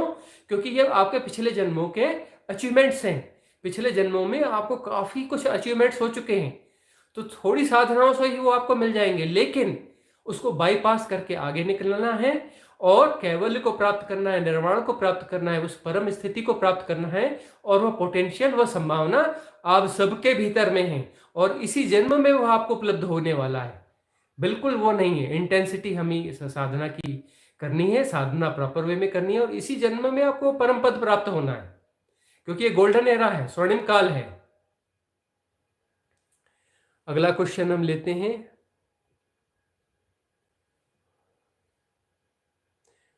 गुरुजी, अगर ध्यान लगने पर एक अवस्था ऐसी आए जब आप दूसरे लोगों की, अब कोई आसपास है, कोई एनर्जी आप महसूस करें अपने आसपास, तो करें। थोड़ा सा हमें स्पष्ट नहीं हुआ। अच्छा, हम एक निवेदन ये करना चाहेंगे, आप जो है या तो हिंदी में लिखें, इंग्लिश में भी लिखें, तो शॉर्टकट ना लिखें, शब्द पूरे प्रॉपर टाइप करें, तब हम उसे वो कर पाएंगे। नहीं तो कई बार हमें ये शॉर्टकट वाली भाषा समझ में नहीं आती। पूरा पूरा प्रोनाउंसिएशन होना चाहिए, पूरे पूरे शब्द टाइप आप करें, तब हम प्रश्न को ठीक समझ पाएंगे और वो कर पाएंगे। महक जी का कुछ प्रश्न है, गुरुजी, अगर ध्यान लगने पर एक अवस्था ऐसी आए जब आप, नहीं, फिर से उन्होंने वही किया है महक जी, आपको फिर से करना पड़ेगा। नींद में ध्यान में कैसे जाएं? राजेंद्र कुमार कौशल जी का प्रश्न है, नींद में ध्यान में कैसे जाएं? बहुत अच्छा प्रश्न है, क्योंकि भगवान कृष्ण कहते हैं योगी, सारी दुनिया सोई हुई रहती है और योगी जाग रहा होता है। इसका अर्थ यह नहीं है कि योगी जो है सोता नहीं है। योगी का शरीर सो रहा होता है और वह जाग रहा होता है, मतलब उसकी चेतना जाग रही होती है, वह चैतन्य अवस्था में होता है। और चैतन्य अवस्था में जो रहता है वह जानता है कि मैं शरीर नहीं हूं, और स्वप्न की स्थिति बनती नहीं है, क्योंकि वहां पर अद्वैत की स्थिति होती है, द्वैत नहीं होता है। तो उस अवस्था में हम कैसे जाएं?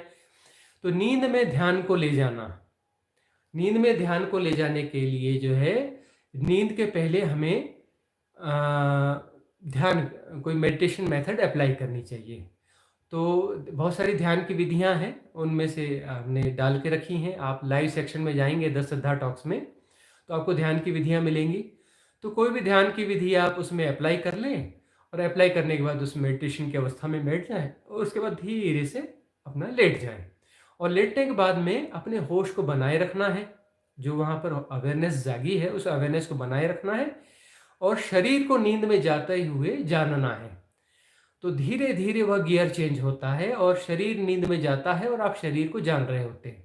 उस समय यदि कोई विक्षेप पैदा होगा, तो उस विक्षेप को यदि आप होश पूर्वक रहेंगे तो विक्षेप वहाँ डिजॉल्व हो जाएगा। लेकिन आपने चूंकि एक मेडिटेशन मेथड को अप्लाई करके ध्यान की जब हैपनिंग हुई है, उस हैपनिंग के बाद में आपने शयन किया है, तो होगा यह कि वह जो है विक्षेप वाली अवस्था आसानी से आएगी नहीं, और वह धीरे धीरे वह लंबा होता चला जाएगा, लंबा होता चला जाएगा। एक दिन ऐसी आ जाएगी, शरीर नींद में चला जाएगा और आप जो है चैतन्य अवस्था में रहेंगे।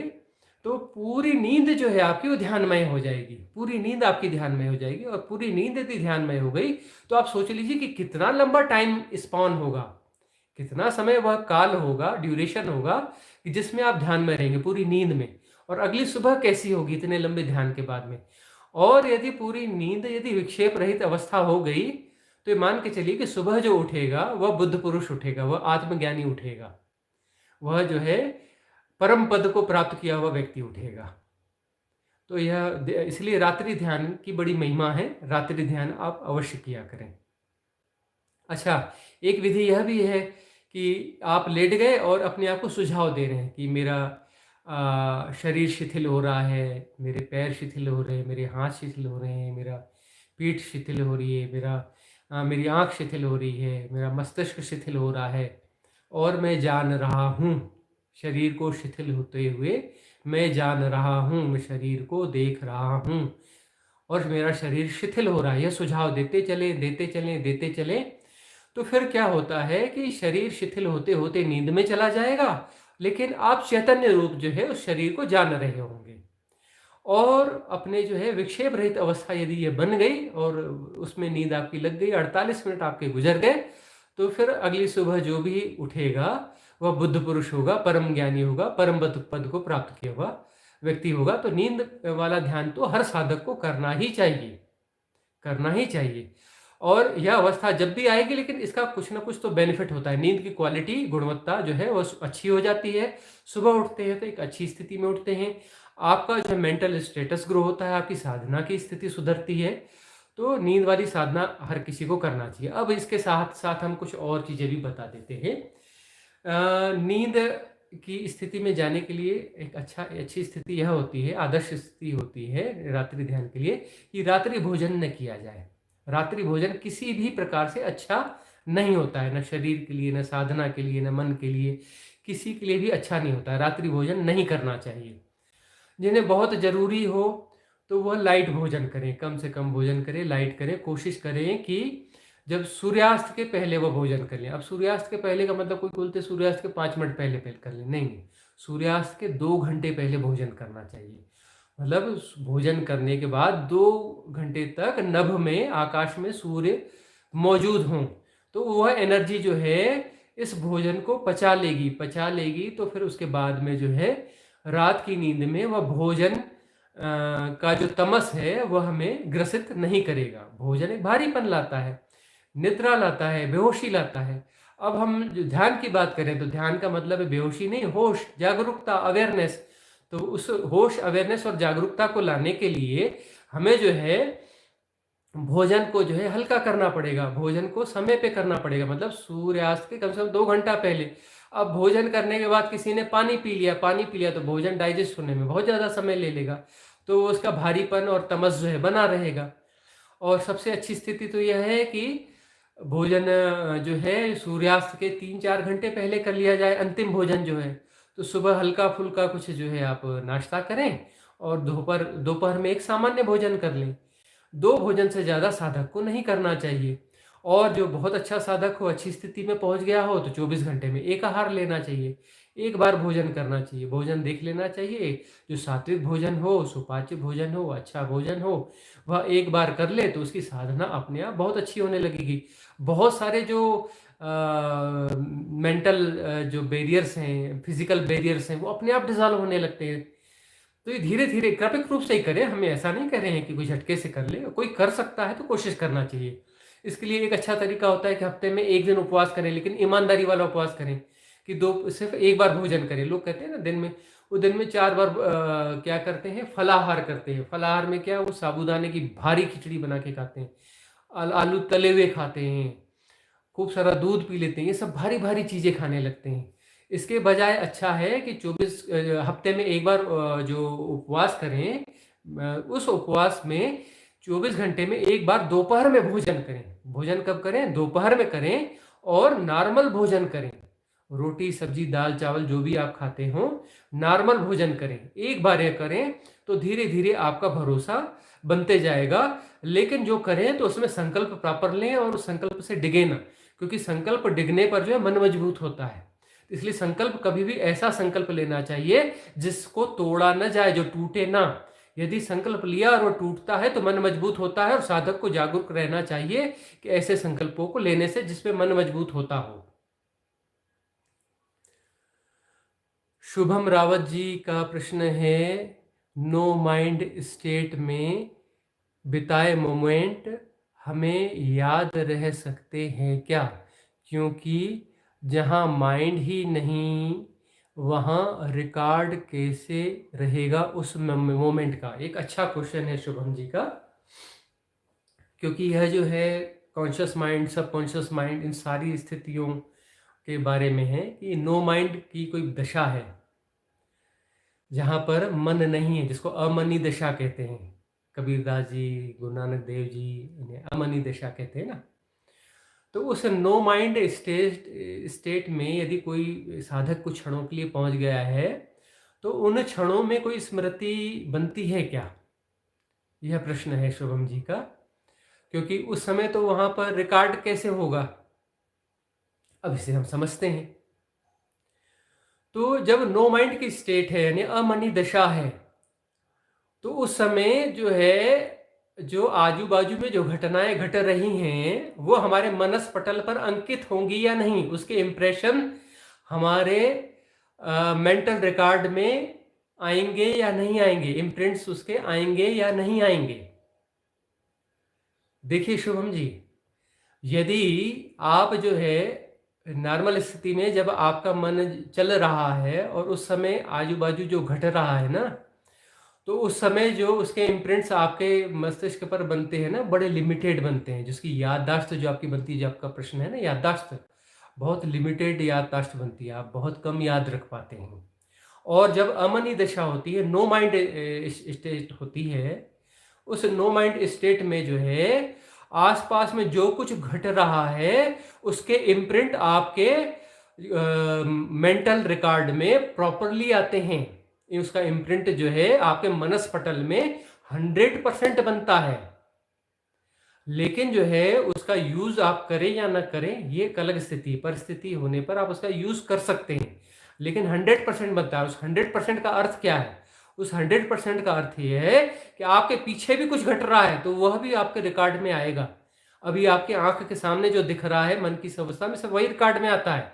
जब नो माइंड की स्थिति है तब आपके मन के पीछे जो घट रहा है, आपके आंखों के पीछे, सिर के पीछे, पीठ के पीछे जो घट रहा है, और 1000 घटनाएं घटी हैं तो 1000 घटनाएं भी रिकॉर्ड में आएंगी। अभी आपको जो है आप बात कर रहे हैं तो बात आपको याद रह रही, चिड़िया चहक रही है वो आपके रिकॉर्ड में नहीं आ रहा है। लेकिन अमनी दशा में 100 चिड़िया चहक रही है तो 100 चिड़ियाओं का रिकॉर्ड आएगा। कोई झिंगुर चहक बोल रहा है उसका भी रिकॉर्ड आएगा, कोई बच्चा बोल रहा है उसका भी रिकॉर्ड आएगा, आपको कोई सेंसेशंस हो रहे हैं उसका भी रिकॉर्ड आएगा, कोई गंध चल रही है उसका भी रिकॉर्ड आएगा, न जाने कितनी चीजें रिकॉर्ड में आएंगी। मतलब 100% रिकॉर्ड में आएगा अमनी दशा में। और यह मैजिक है, हमारी समझ के हिसाब से बहुत बड़ा मैजिक है। अब यदि आप इसको, चलो इसके बारे में थोड़ा सा एक समझने की कोशिश करते हैं,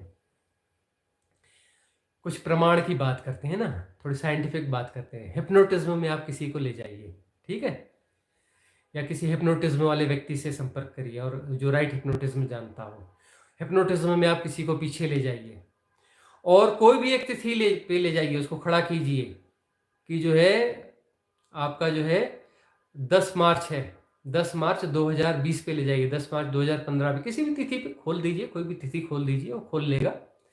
खोलने के बाद आप उसका टाइम फिक्स कर लीजिए, टाइम कर लीजिए कि अपना जो है सुबह 9:53, और उस समय क्या क्या है पूरा उससे रिकॉर्ड मांगिए, आसपास का क्या चल रहा है उसका रिकॉर्ड दो, पूरा ब्यौरा दो।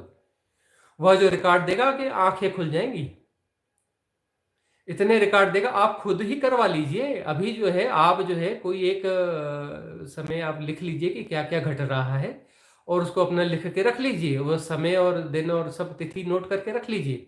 और कुछ समय के बाद, महीना भर बीतने के बाद आप जाइए और अपना वो हिप्नोटिज्म के जो विशेषज्ञ हैं उसके पास जाकर के, हिप्नोटिज्म में जाकर के जो है वो करवाइए, वह तिथि खुलवाइए, वह समय उनको दे दीजिए, और कहना कि यह जो आप पूछना यह सब, और उसमें जो है रिकॉर्ड कर लेना मेरी बातों को। जब वह रिकॉर्ड करके आपको सुनाएगा और आप उसको आप मैच करके देखेंगे तो आप आश्चर्यचकित हो जाएंगे कि आपने जो ब्यौरा लिखा है उससे 20 गुना, 25 गुना या 50 गुना ज्यादा ब्यौरा उसमें रहेगा।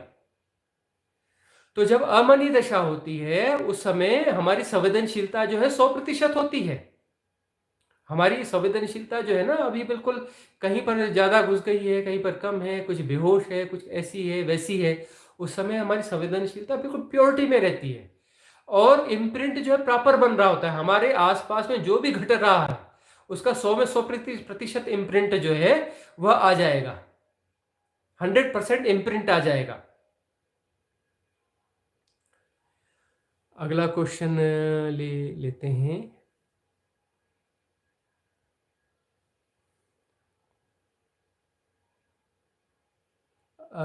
सुब्बू सीएस, इनका क्वेश्चन है कितने टाइप के मेडिटेशन होते हैं? ऑलमोस्ट सारे मेडिटेशन में कंसंट्रेशन करने के लिए कहा जाता है, बट आप कहते हैं कि कंसंट्रेशन नहीं करना है।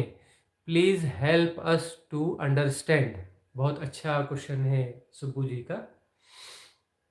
यह भारत देश जिसने जहाँ पर ध्यान साधना पर सबसे ज़्यादा काम हुआ है, उस देश में सबसे ज़्यादा भ्रांति है ध्यान साधना के बारे में। आप यह देखेंगे कि ज़्यादातर लोग ध्यान साधना के नाम पर कंसंट्रेशन सिखा रहे हैं, एकाग्रता सिखा रहे हैं, और यह पिछला प्रश्न भी इस संदर्भ में हमें काम आएगा। अमनी दशा में कंसंट्रेशन नहीं होता है, और जब मन वाली दशा है, मन कुछ एक्टिवेट है, मतलब वह कंसंट्रेशन में है। जब वह कंसंट्रेशन में है तो वह जो है किसी जगह पे फोकस्ड है, वह किसी क्षुद्र को एनालाइज कर रहा है, किसी क्षुद्र में फंसा हुआ है, और अमनी दशा में वह क्षुद्र से मुक्त हो जाता है। वह जो है सब तरफ बराबर रूप से बटा हुआ होता है और आसपास का पूरा रिकॉर्ड उसमें आता है। मतलब वहां कंसंट्रेशन नहीं है। कंसंट्रेशन का मतलब है कि आप कम जगह पर पूरा फोकस डाल रहे हैं। कंसंट्रेशन का मतलब क्या हुआ? किसी छोटी जगह में आप पूरा फोकस डाल रहे हैं। और हम कह रहे हैं कि कंसंट्रेशन बिल्कुल नहीं का मतलब आप फोकस्ड नहीं हैं, आप खुले हुए हैं समूचे के प्रति। तो जो भी हैपनिंग हो रही है आसपास में, सारी हैपनिंग साइमल्टेनियसली जानी जाएगी। आप जानते नहीं, आप जानने की कोशिश नहीं कर रहे हैं। इफर्टलेस नोइंग होगी, मतलब अपने आप जानी जाएगी। मतलब पांचों इंद्रियां बराबर काम कर रही होंगी, पांचों सेंसेस प्रॉपरली काम कर रहे होंगे। आपको सारी ध्वनियां एक साथ सुनाई पड़ रही होंगी, क्योंकि आप किसी एक ध्वनि पर कंसंट्रेशन नहीं कर रहे हैं। कंसंट्रेशन नहीं कर रहे हैं तो आप उसे एनालाइज नहीं कर रहे होंगे, उसे डिफाइन नहीं कर रहे होंगे, उसे कैटेगराइज नहीं कर रहे होंगे। उस एक ध्वनि का रिकॉर्ड आपके भीतर नहीं बनेगा और सारी ध्वनियां आपको एक साथ सुनाई पड़ेंगी। यदि एक ही ध्वनि को यदि आप फोकस कर रहे हैं तो उसका रिकॉर्ड बनेगा, उसका रिकॉर्ड भी गलत रिकॉर्ड बनेगा, राइट रिकॉर्ड नहीं बनेगा। उसके साथ में मिक्सिंग हो जाएगी। किस चीज की मिक्सिंग हो जाएगी? आपके पूर्व अनुभवों की, पूर्व अनुभव से संबंधित जो आपके सबकॉन्शियस माइंड में रिकॉर्ड हैं, जो आपकी धारणाएं हैं, वो सब उसमें मिक्स हो जाएंगी। उस प्रकार से जो रिकॉर्ड बनेगा वह एक करप्टेड रिकॉर्ड है, वह राइट रिकॉर्ड नहीं है। और यदि आप कंसंट्रेशन नहीं कर रहे हैं तो 100 ध्वनियां आपको सुनाई पड़ेंगी, चिड़ियों की नहीं, झिंगुर की, गाड़ी की, बच्चों की, यह वह। और आप प्रतिरोध नहीं कर रहे होंगे, आपको ध्वनियां बाधा नहीं दे रही होंगी, क्योंकि आप परम स्वीकार की भाव दशा में हैं। कंसंट्रेशन कहीं नहीं है, मतलब आप परम स्वीकार की भाव दशा में हैं। परम स्वीकार की भाव दशा हम कहते हैं, और जो है कंसंट्रेशन बिल्कुल नहीं।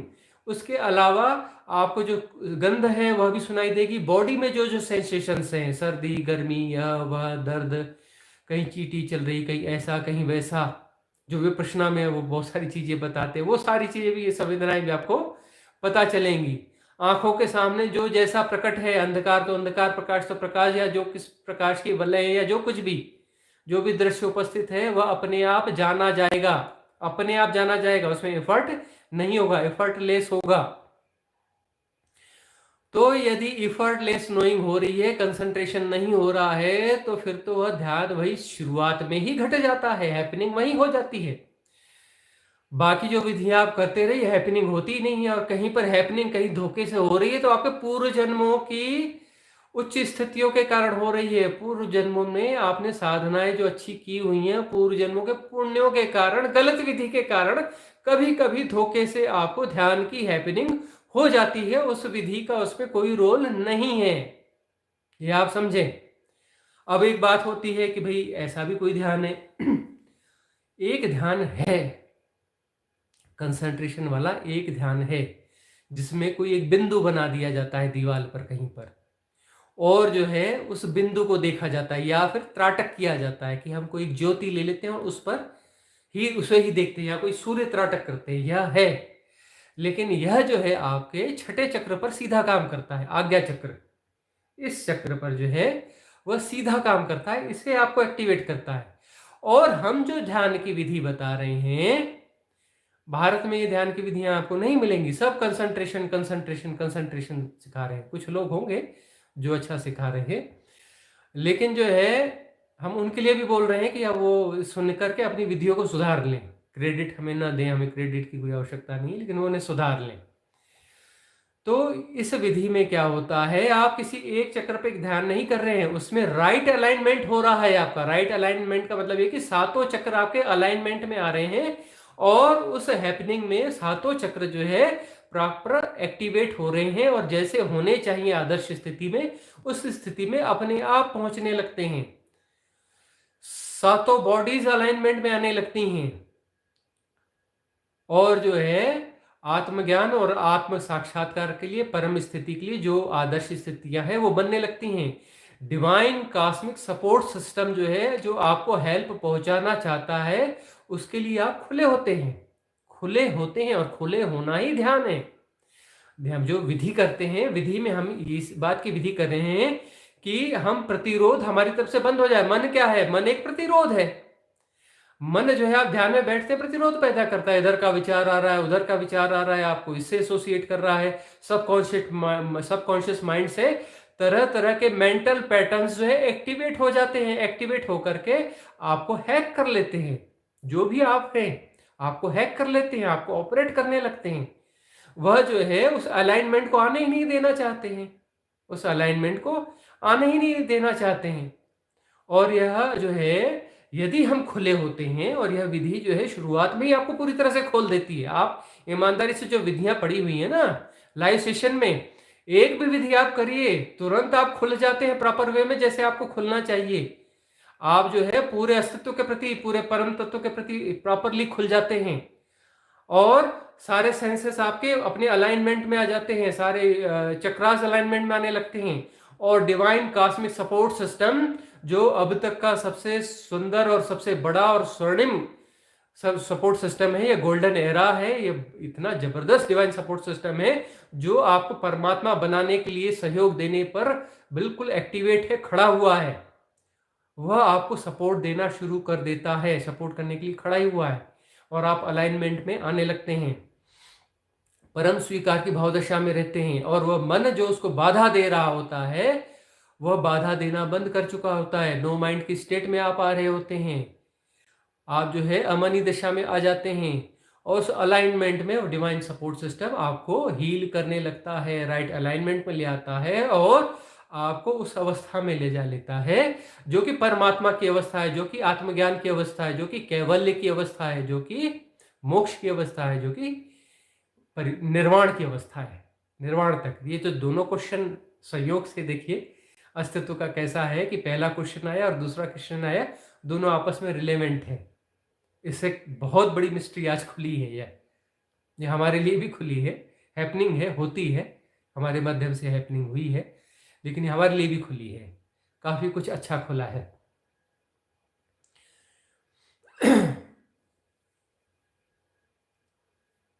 तो आप प्रयोग करके देखें, हमने बताया वह आपको हिप्नोटिज्म वाला 2-4 लोग प्रयोग करके देख लीजिए, वैसा होता है या नहीं होता है।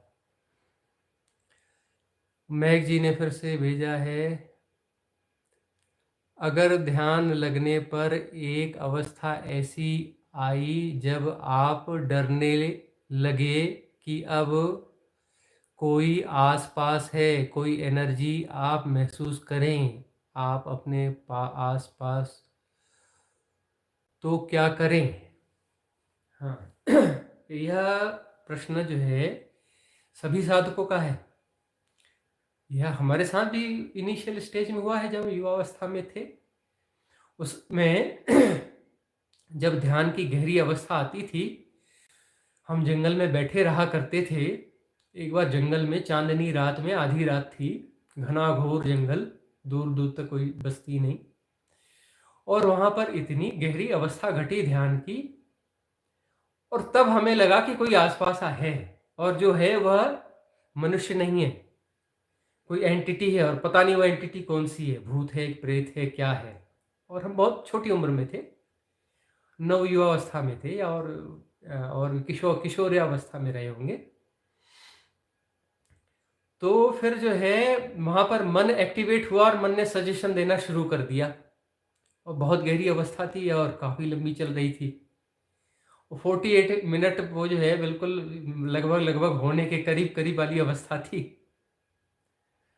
और मन ने सजेशन देना शुरू कर दिया, क्योंकि बाकी सारी चीजें काम नहीं कर रही थी कि आजू बाजू कोई एंटिटी है, एंटिटी गड़बड़ लग रही है, या एंटिटी नेगेटिव एनर्जी की है, और यह इस बॉडी को हैक करने वाली है, और इस प्रकार की एंटिटी की बॉडी को हैक कर लेगी और वापस नहीं देगी। इस प्रकार का जो है मन ने सजेशन देना चालू किया, और हम उसके प्रभाव में आ गए। सबकॉन्शियस माइंड का पिछले जन्मों का भी शायद कोई पैटर्न रहा होगा। हम उसमें आ गए, और उस सजेशन में ये भी आया कि भाई देखो, ध्यान ऐसा घट रहा है, अभी तो पूरी रात बाकी, कौन हमें जाना है, हम तो यहाँ से उठेंगे, थोड़ी देर चेक वेक करके वापस बैठ जाएंगे, और फिर हम सारी रात हमारी है, इतनी सुंदर सुहानी रात है, बसंत का मौसम है, और सुंदर जंगल में बैठे हैं, रात सारी हमारी है, फिर से बैठ जाएंगे, फिर ये अवस्था आ जाएगी, तो थोड़ा सा चेक कर लो, फिर वापस बैठ जाओ। और हम उस झांसे में आ गए, मतलब वहां द्वैत फलित हो गया, वननेस चली गई, क्योंकि हमने उस पर रिएक्ट कर दिया, तो आपने उसे जो है एनालाइज कर लिया, डिफाइन कर लिया, उसमें जो है निर्णय आ गया, हम असाधु हो गए, साधु थे असाधु हो गए, और जो है हमने जो है आंख खोल दी और आसपास अपना चेक किया, तो इतनी पॉजिटिविटी थी आसपास में, और सब कुछ था कि कहीं कुछ था ही नहीं। लेकिन जो है वह 48 मिनट में तो चूक हो गई। उसके बाद में जो है फिर ध्यान साधना वगैरह करी, लेकिन उस रात में जो है वह 48 मिनट वाली वह अवस्था दोबारा हमारी उस पूर्णिमा की रात में, कैशोर्य अवस्था थी, नहीं घटी, कुछ दिनों के बाद घटी फिर वह, लेकिन उस दिन नहीं घटी, उस दिन वह अवस्था नहीं घटी। क्यों? क्योंकि हमने उस सजेशन को मान लिया, मन के उस सजेशन को, कि कोई आसपास में है, और कोई आसपास में है मतलब कोई गड़बड़ है, कुछ गड़बड़ होने वाला है, कोई एनर्जी है, और एनर्जी महसूस हो रही है। डरना बिल्कुल नहीं है साधक को। क्यों? क्योंकि जो कुछ आसपास में है वह इजोटेरिक ग्रुप का कोई सदस्य हो सकता है, जो कि आपके सहयोग के लिए है, और डिवाइन कॉस्मिक सपोर्ट सिस्टम काम कर रहा है। Divine cosmic energy support system, जो इतिहास का सबसे बड़ा सपोर्ट सिस्टम है, वह एक्टिवेट हो चुका है, और वह आपके सहयोग में हमेशा काम कर रहा है। कोई भी साधक उससे अछूता नहीं है, हर साधक की रक्षा में वह एक्टिवेट है, क्योंकि वह बहुत बड़ा डिवाइन कॉस्मिक सपोर्ट सिस्टम है। कितने भी साधक हो जाएं, वह उसकी क्षमता कभी भी कम नहीं होने वाली है। उसकी क्षमता अपरिसीमित है, अनलिमिटेड है, कहीं कोई घबराने की जरूरत नहीं है, उसमें कोई चूक होने वाली नहीं है। प्रार्थना करके बैठें, ज्यादा कुछ है। हमने एक ध्यान दिया है प्रोटेक्शन लेयर वाला, ऐसे जिसको भी लगता है वो वाला ध्यान ढूंढ ले, प्रोटेक्शन लेयर वाला बहुत जबरदस्त ध्यान है। 2 ध्यान करवा चुके हैं प्रोटेक्शन लेयर वाले, तो वह प्रोटेक्शन जो दोनों ध्यान कर लें, प्रॉपर वे में कर लें। और ध्यान करने के लिए हम एक सुझाव देना चाहते हैं कि ब्लूटूथ स्पीकर लगा के ध्यान करें, और या तो टेलीविजन पर उसको अटैच कर लें और उस पर आप ध्यान करें। गाइडेड मेडिटेशन है, बहुत प्रॉपर वे में आपका ध्यान घटित होगा, और एक प्रोटेक्शन लेयर आपके आसपास क्रिएट हो जाएगी। पूरे भाव से और इंटेंसिटी से करें, और वो प्रोटेक्शन लेयर आपकी कभी भी डिसॉल्व नहीं होने वाली है, हमेशा बनी रहेगी वो प्रोटेक्शन लेयर आपकी। और जो है वह डिवाइन कॉस्मिक सपोर्ट सिस्टम से जुड़ भी जाएगी, ठीक है ना, इसलिए वह कभी भी उसका क्षय नहीं होने वाला है। वो आप कर लें, और उसके बाद ये करें, बिल्कुल निर्भय होकर के फिर आप ध्यान करें। उसके बाद यदि आपको कोई फीलिंग हो रही है कि कोई आसपास में है, तो ये मान के चलना कि कोई देवता हैं जो हमारी मदद के लिए मौजूद हैं, और वो इजोटेरिक ग्रुप के मेंबर हैं, जो कि डिवाइन कॉस्मिक सपोर्ट सिस्टम के तहत काम कर रहे हैं। सहयोग देने का, बिल्कुल डरने घबराने की जरा भी जरूरत नहीं है। ठीक है महक जी, बिल्कुल नहीं डरना है साधक को, एक एक क्षण कीमती है। डाउट क्लियर हो रहा है, मुख्तियार सिंह जी बोल रहे हैं, बहुत अच्छा।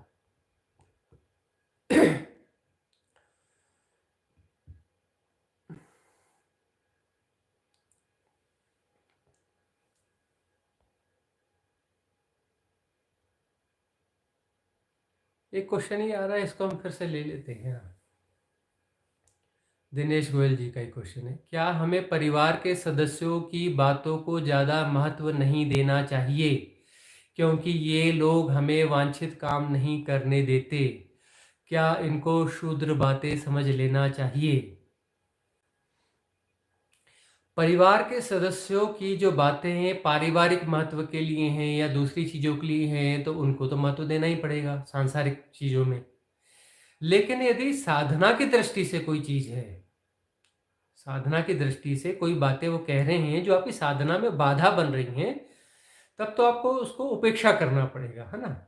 शूद्र बातें समझ लेना चाहिए, थोड़ा सा शब्द अच्छा नहीं है शूद्र शब्द, इसका प्रयोग न करें, है ना। विभेद पैदा करने वाला शब्द है, क्योंकि है ना गलत इंटेंशन जुड़ गए हैं।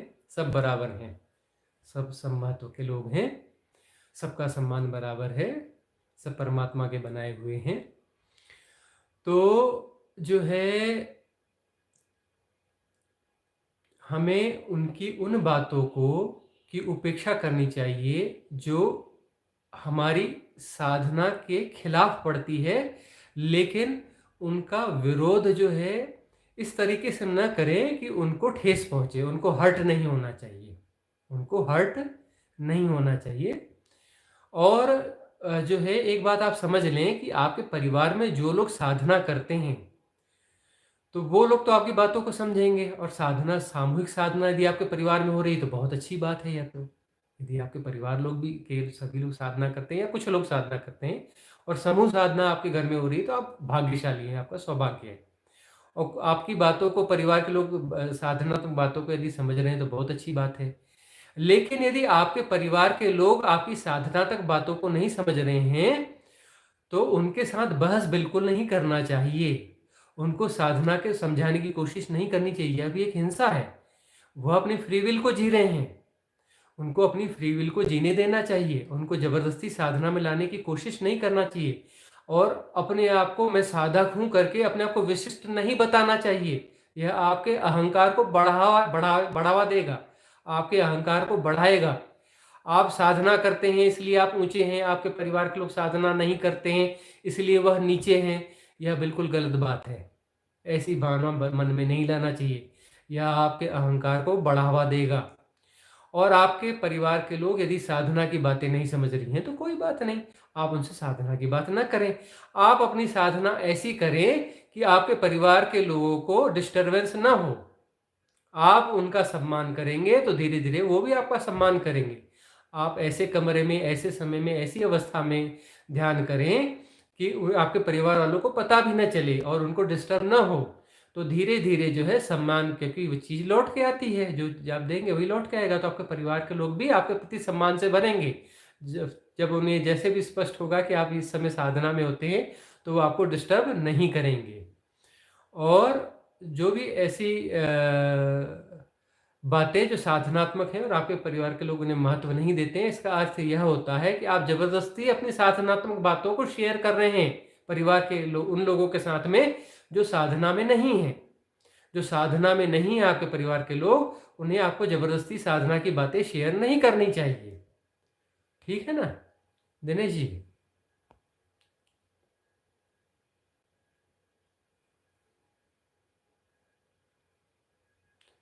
अनीता राव जी का क्वेश्चन है, मैं बंद लगाती हूँ और मेडिटेशन करती हूँ तो नींद में सांस लेना बंद हो जाता है खुद से ही, फिर और एकदम घबराकर सांस आने लगती है। यदि आप बंध लगाते हैं तो ऐसा होता है।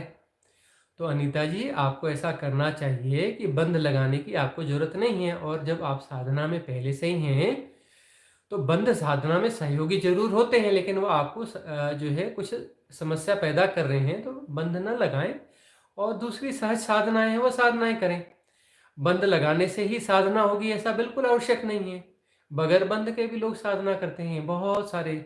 ज़्यादातर लोग ऐसे लोग हैं जो आत्मज्ञान को, परम ज्ञान को उपलब्ध हुए और उन्होंने किसी भी बंध का प्रयोग नहीं किया है।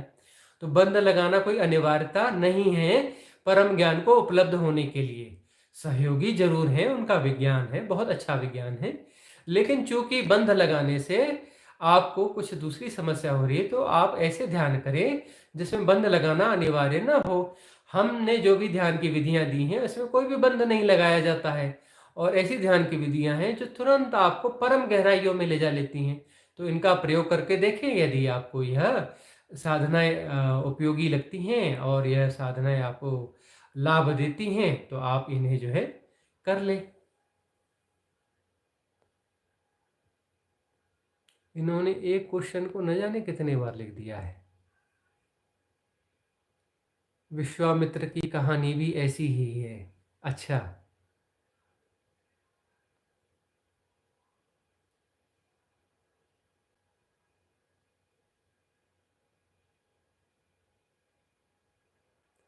देखिए कि यह कैसी एक स्थिति है। युवराज जी के प्रश्न पर एक लंबी चर्चा हुई है आज। उन्होंने फिर से एक क्वेश्चन किया है कि गुरुजी, मैं हर समय ओंकार में जीता था। मैं कभी नहीं सोया था। मैं अपने शरीर को सोता हुआ देखता था। हर पल ओंकार की मस्ती में अपना सारा कर्म करता था, परंतु प्रकृति ने मुझे ऐसा गिराया अनैतिक व्याभिचार में, मानो मैं। फिर उसके बाद टाइप नहीं है।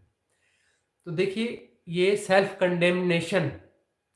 कंडेमनेशन में युवराज जी कैसे चले गए हैं। इतना सेल्फ कंडेमनेशन अच्छा नहीं है युवराज जी। और जैसा अब इनको मैंने देखा, इनका फोटो देखा, युवा हैं। तो युवा हैं तो इनका विवाह हुआ होगा अभी कुछ दिन पहले, साल 2 साल पहले विवाह हुआ होगा। और ये साधक रहे होंगे, बहुत गहरी साधक हैं अभी भी। तो पहले इनकी साधना जो है बहुत गहरी रही होगी। तो साधना जब बहुत गहरी रही होगी और परिवार वालों के प्रेशर में किसी परिस्थिति में इनका विवाह हो गया। अब विवाह हो गया तो फिर जो है अब ये चले गए जो प्राकृतिक स्थितियों में, और जो है बच्चे भी हो गए। इनका इनका डीपी हमने देखी है, इनके साथ में एक बच्चा भी होता है, तो इनको बच्चा भी हो गया। अब जो है ये कंडेमनेशन में आ गए कि जो है ये बहुत पतित हो चुके हैं।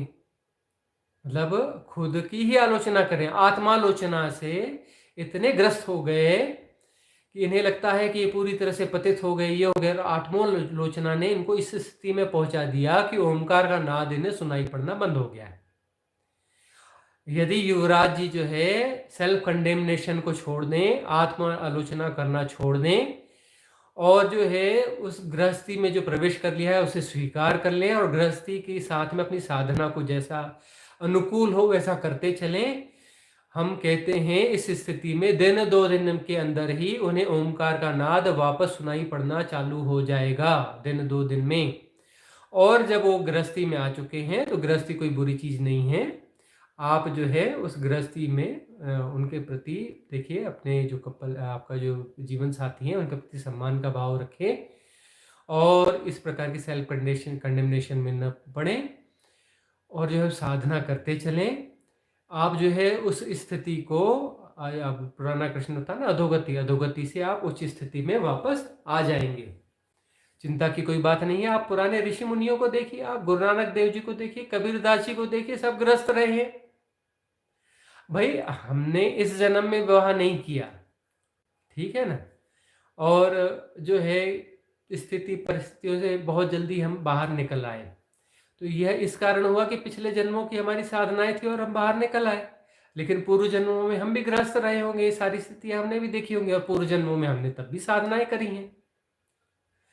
तो आप जो है अभी भी आप साधनाएं करते चलें, और आपकी स्थिति अच्छी स्थिति है और वो स्थिति को आप प्राप्त कर सकते हैं। और विवाहित होना बिल्कुल भी बुरा नहीं है। ऋषि मुनि, कबीरदास जी, गुरु नानक देव जी, कितने बड़े बड़े उदाहरण हैं, कितने बड़े बड़े उदाहरण हैं, गृहस्थ रहे हैं।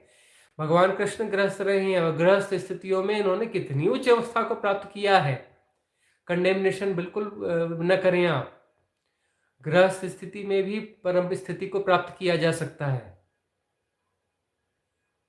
बिल्कुल, यह हम आपकी इस बात का बिल्कुल समर्थन नहीं करेंगे। और वो सेल्फ कंडेमनेशन का जो आपने मैट्रिक्स क्रिएट किया है और वो आपके सबकॉन्शियस माइंड में ऐसे पैटर्न क्रिएट हो चुके हैं और वो आपको ऐसा हैक और ऑपरेट कर रहे हैं, अपने मैट्रिक्स में आप फंस चुके हैं। और इस मैट्रिक्स को आपको समझना पड़ेगा और खुद ही डिजॉल्व करना पड़ेगा। आपको डिजॉल्व कर लीजिए। अरे भाई, गृहस्थ में कबीरदास जी जैसा उदाहरण है, राजा जनक, गुरु नानक देव और लगभग 90% ऋषि मुनि, और न जाने कितने हैं, हमें ख्याल नहीं आ रहे हैं। अब कुछ लोग टाइप कर दीजिए भाई, कौन कौन रहे हैं गृहस्थ जो परम स्थितियों को प्राप्त हुए हैं, और पढ़ते रहना आप युवराज जी उनको।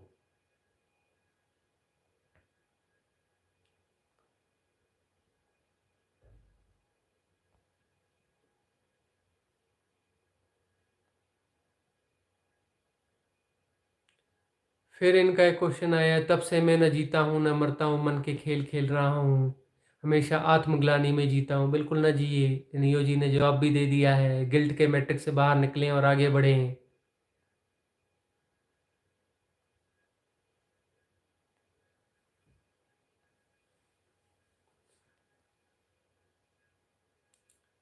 दिनेश जी का कहना है, अब तो जीवन आपके मुताबिक चलने का मन बन रहा है, कृपया कृपया बनाए रखें। कृपा तो सबसे बड़ी ये है कि इतना बड़ा divine support system, divine energy support system काम कर रहा है, उससे बड़ी क्या कृपा होगी। और हम भी एक निमित्त ही हैं और काम हो रहा है, आप तक सहयोग पहुंच रहा है और सहयोग आप तक पहुंचता रहेगा। आपको कभी अस्तित्व ऐसा छोड़ेगा नहीं, चिंता मत करिए, कभी भी नहीं छोड़ेगा अस्तित्व आपको। आपका सहयोग बिल्कुल कंटिन्यूअस बना रहेगा। आपको जो है अस्तित्व बीच राह में कभी नहीं छोड़ेगा। आप साधना करते चलें और सहयोग आपको बराबर मिलता रहेगा। जिसकी जो पात्रता है वह उसको उपलब्ध हो जाता है। हमें हमारी साधना जो है ना, पात्रता को विकसित करने की साधना है। साधना और क्या होती है, जैसे जैसे हम अपनी पात्रता को विकसित करते हैं वह हमें मिल जाता है, गिफ्ट मिल जाता है। गिफ्ट क्या मिलता है, जिसे कि हम उस गिफ्ट को हम कहते हैं प्रसाद। वह प्रसाद, वह ग्रेस, वह आशीर्वाद हमें इमीडिएट मिल जाता है। जितनी हमारी पात्रता है उतना प्रसाद, उतना गिफ्ट हमें इमीडिएट मिल जाता है। यह अस्तित्व का परम नियम है, अल्टीमेट लॉ है। चिंता करने की बिल्कुल जरूरत नहीं है। और हमें अपनी पात्रता का विकास करना है। वही हम साधना में वही तो कराते हैं, पात्रता का विकास कराते हैं कि जो है कुछ नहीं करना है, एफर्टलेस नोइंग। क्योंकि करने से हम सीमाएं बनाते हैं, करने से हम क्या करते हैं, सीमाएं बनाते हैं। तो सीमा का मतलब है कितनी भी बड़ी सीमाएं बने, सीमा तो सीमा ही होगी, क्षुद्र ही होगा। और वह जो क्षुद्र में क्षुद्र ही समाएगा ना, उसमें मिलेगा प्रसाद तो मिलेगा, लेकिन जितनी बड़ी सीमा है उतना ही बड़ा प्रसाद मिलेगा। और सीमा नहीं बनाई तो, सीमा नहीं बनाई तो फिर जो है अल्टीमेट खुली मुट्ठी हो गई ना, तो उसमें आकाश आ गया, अनंत आ गया, असीम आ गया। तो आप सीमाएं ना बनाएं। सीमा नहीं बनाएंगे तो फिर आपकी पात्रता अनंत हो गई, सुपात्र हो गए आप। सुपात्रता का क्या अर्थ होता है, सुपात्रता का अर्थ होता है कि आपकी पात्रता असीम हो गई, अपरिमित हो गई। मतलब आपने कोई बाउंड्रीज बनाई नहीं, सारी बाउंड्रीज अपने डिसॉल्व कर ली, सारे मैट्रिक्स डिसॉल्व कर लिए। मैट्रिक्स का मतलब क्या होता है, बाउंड्रीज क्रिएट करना। आप किसी भी मैट्रिक्स का प्रयोग कर रहे हो, आप एक कोई बाउंड्री क्रिएट कर रहे हैं। मैट्रिक्स का क्या अर्थ होता है, मैट्रिक्स का अर्थ है आप एक बाउंड्री क्रिएट कर रहे हैं। आप अनंत है, असीम है, निर्गुण है, निराकार है, बियॉन्ड टाइम एंड स्पेस है, लेकिन आप जो है बाउंड्री क्रिएट कर रहे हैं, अपने आप को क्षुद्र बना रहे हैं। यही मैट्रिक्स है। और एक बाउंड्री क्रिएट नहीं कर रहे हैं, हर व्यक्ति हजारों लाखों बाउंड्रीज क्रिएट कर रहा है। न जाने सबकॉन्शियस माइंड में कितने पैटर्न एक्टिवेट हैं, और वह एक्टिवेशन लगातार हो रहा होता है हमारी ऊर्जाओं को चूस कर। वह पैटर्न एक्टिवेट होते हैं, वह एक्टिव जिंदा ही इसलिए हैं कि वो हमारी ऊर्जाओं को चूस रहे हैं, हमारी अनंत डिवाइन ऊर्जाओं को चूस कर वो पैटर्न जो है मैट्रिक्स क्रिएट कर रहे हैं, और सारे पैटर्न जो है एक ही काम कर रहे हैं, बाउंड्रीज क्रिएट कर रहे हैं, हमें जो है तोड़ रहे हैं, हमारी पात्रताओं को क्षुद्र बना रहे हैं। हम यही करते हैं, इन्हें समझते हैं कि कैसे हम उन मैट्रिक्स को सपोर्ट कर रहे हैं, कैसे हम उससे एसोसिएट हो रहे हैं, कैसे हम उनको मैट्रिक्स को जो है बल दे रहे हैं कि वह जो है बाउंड्रीज क्रिएट करे और हमारी पात्रता को क्षुद्र करें। यदि हम इसे समझते हैं, राइट विटनेसिंग के द्वारा हम इसे समझते हैं, तो वह डिजॉल्व होने लगते हैं, डिजॉल्व हो जाते हैं, और वह डिजॉल्व हो गए तो फिर जो है फिर अगला मैट्रिक्स बचा, मतलब बाउंड जो क्षुद्रता, जो प्राथमिक क्षुद्रता है वह सबसे ज्यादा एक्टिवेट होती है। मतलब बहुत सारे जो पैटर्न्स एक्टिवेट हैं, तो वह पैटर्न जो जो सबसे छोटा पैटर्न होता है, जो सबसे स्ट्रॉन्ग पैटर्न होता है, वह उसका साइकिल ज्यादा होता है। जैसे चंद्रमा है, तो चंद्रमा धरती का चक्कर जो है कम दिनों में 29 दिनों में लगा लेता है ना, वो ज्यादा चक्कर लगाता है। और जो अपना, अब देखिए सूर्य का जो चक्कर ग्रह लगाता है, जो पास का ग्रह अलग अलग समय पे अलग अलग लगा लेते हैं, चलिए वो शायद रिलेवेंट न भी हो, शायद वो गलत भी हो जाए। तो लेकिन इसमें यह है कि जो ज़्यादा स्ट्रॉन्ग ऐसा कोई है मैट्रिक्स जो पैटर्न है, तो वह जो है उसका साइकिल ज़्यादा तेजी से घूमेगा, वो बार बार मनस्पटल पर वो बार बार आएगा, और वो हमें ज़्यादा हैक किए हुए है। तो यदि हम राइट विटनेसिंग करते हैं तो पहले वह हमें पकड़ में आएगा, और राइट विटनेसिंग के द्वारा वह डिजॉल्व होगा, तो फिर अगला पैटर्न आएगा, अगला पैटर्न आएगा तो उसकी फ्रिक्वेंसी थोड़ी कम होगी, तो हमारी पात्रता थोड़ी विकसित हुई, हम थोड़ा अच्छा महसूस करेंगे, फिर वो डिजॉल्व होगा, फिर वो डिजॉल्व होगा, फिर वो डिजॉल्व होगा। हालांकि हमने जो है ये जो कर्म प्रारब्ध डिजॉल्व करने के जो वो किए हैं, ध्यान बनाए हैं, हम कल हो सके तो एक ध्यान करवाएंगे कि ये मैट्रिक्स शब्द का प्रयोग करते हुए कि कैसे हम मैट्रिक्स को जो है डिजॉल्व करें, एक शॉर्टकट विधि से, ध्यान की विधि से, कैसे हम जो है मैट्रिक्स को डिजॉल्व कर दें, सारे मैट्रिक्स एक साथ ही डिजॉल्व कर दें, एक साथ ही सारे मैट्रिक्स कैसे डिजॉल्व करें। देखिए हैपनिंग हो रही है, यह हैपनिंग कल तक फुलफिल हो जाएगी, और कल हो सके तो कल हम समय जो है 7 बजे रख लेते हैं, क्योंकि हमने 7 बजे किया था तो शायद ज़्यादा लोगों को सूट करता है। उस समय हज़ारों लोग जुड़ गए थे, 7 बजे हमने जब किया था, तो उस समय बहुत ज़्यादा संख्या से लोग जुड़े थे। तो हम 7 बजे कल हम कोशिश करते हैं कि वह ध्यान करवा दें जिसमें सारे मैट्रिक्स एक साथ डिजॉल्व हो जाए।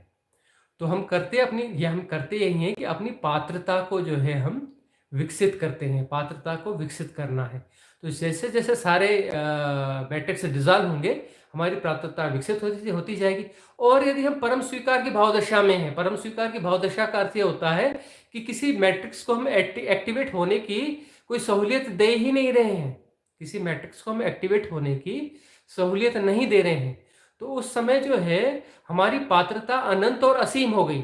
हमारी पात्रता अनंत और असीम हो गई तो जो है वह डिवाइन कॉस्मिक सपोर्ट सिस्टम जो है, डिवाइन एनर्जी का सपोर्ट सिस्टम है, वह हमें अपने आप में पूरी तरह से उड़ेल देगा, और हम जो है इनफाइनाइट हो जाएंगे, अनंत हो जाएंगे, हम परमात्मा हो जाएंगे, हम जो है कैवल्य को उपलब्ध हो जाएंगे, कैवल्य ज्ञान को उपलब्ध हो जाएंगे, हम निर्वाण को उपलब्ध हो जाएंगे, मोक्ष को उपलब्ध हो जाएंगे, आत्मज्ञान को उपलब्ध हो जाएंगे।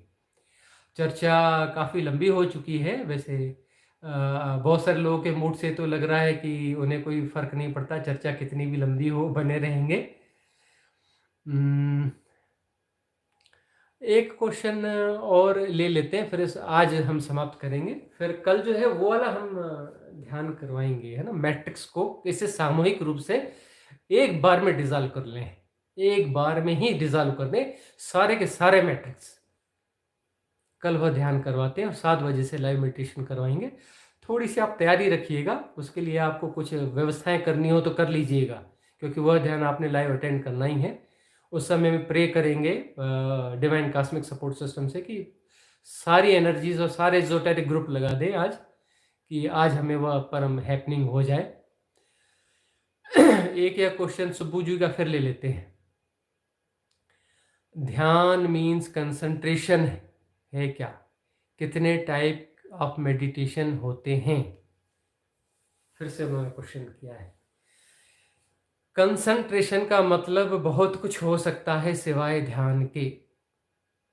जहाँ कंसंट्रेशन है वह ध्यान नहीं है। पहली बात तो ध्यान का मतलब होता है हैपनिंग, उसमें कंसंट्रेशन का कोई लेना देना ही नहीं है। कंसंट्रेशन जो बात होती है वह होती है विधि के लिए, ध्यान की विधि के लिए। मेथड ऑफ मेडिटेशन भी गलत शब्द है। मेथड फॉर मेडिटेशन, ध्यान के लिए विधि होती है। और विधि जो है निगेटिव पार्ट है ध्यान का। ध्यान किया नहीं जा सकता, जो करते हैं वो उसे ध्यान की विधि बोलते हैं।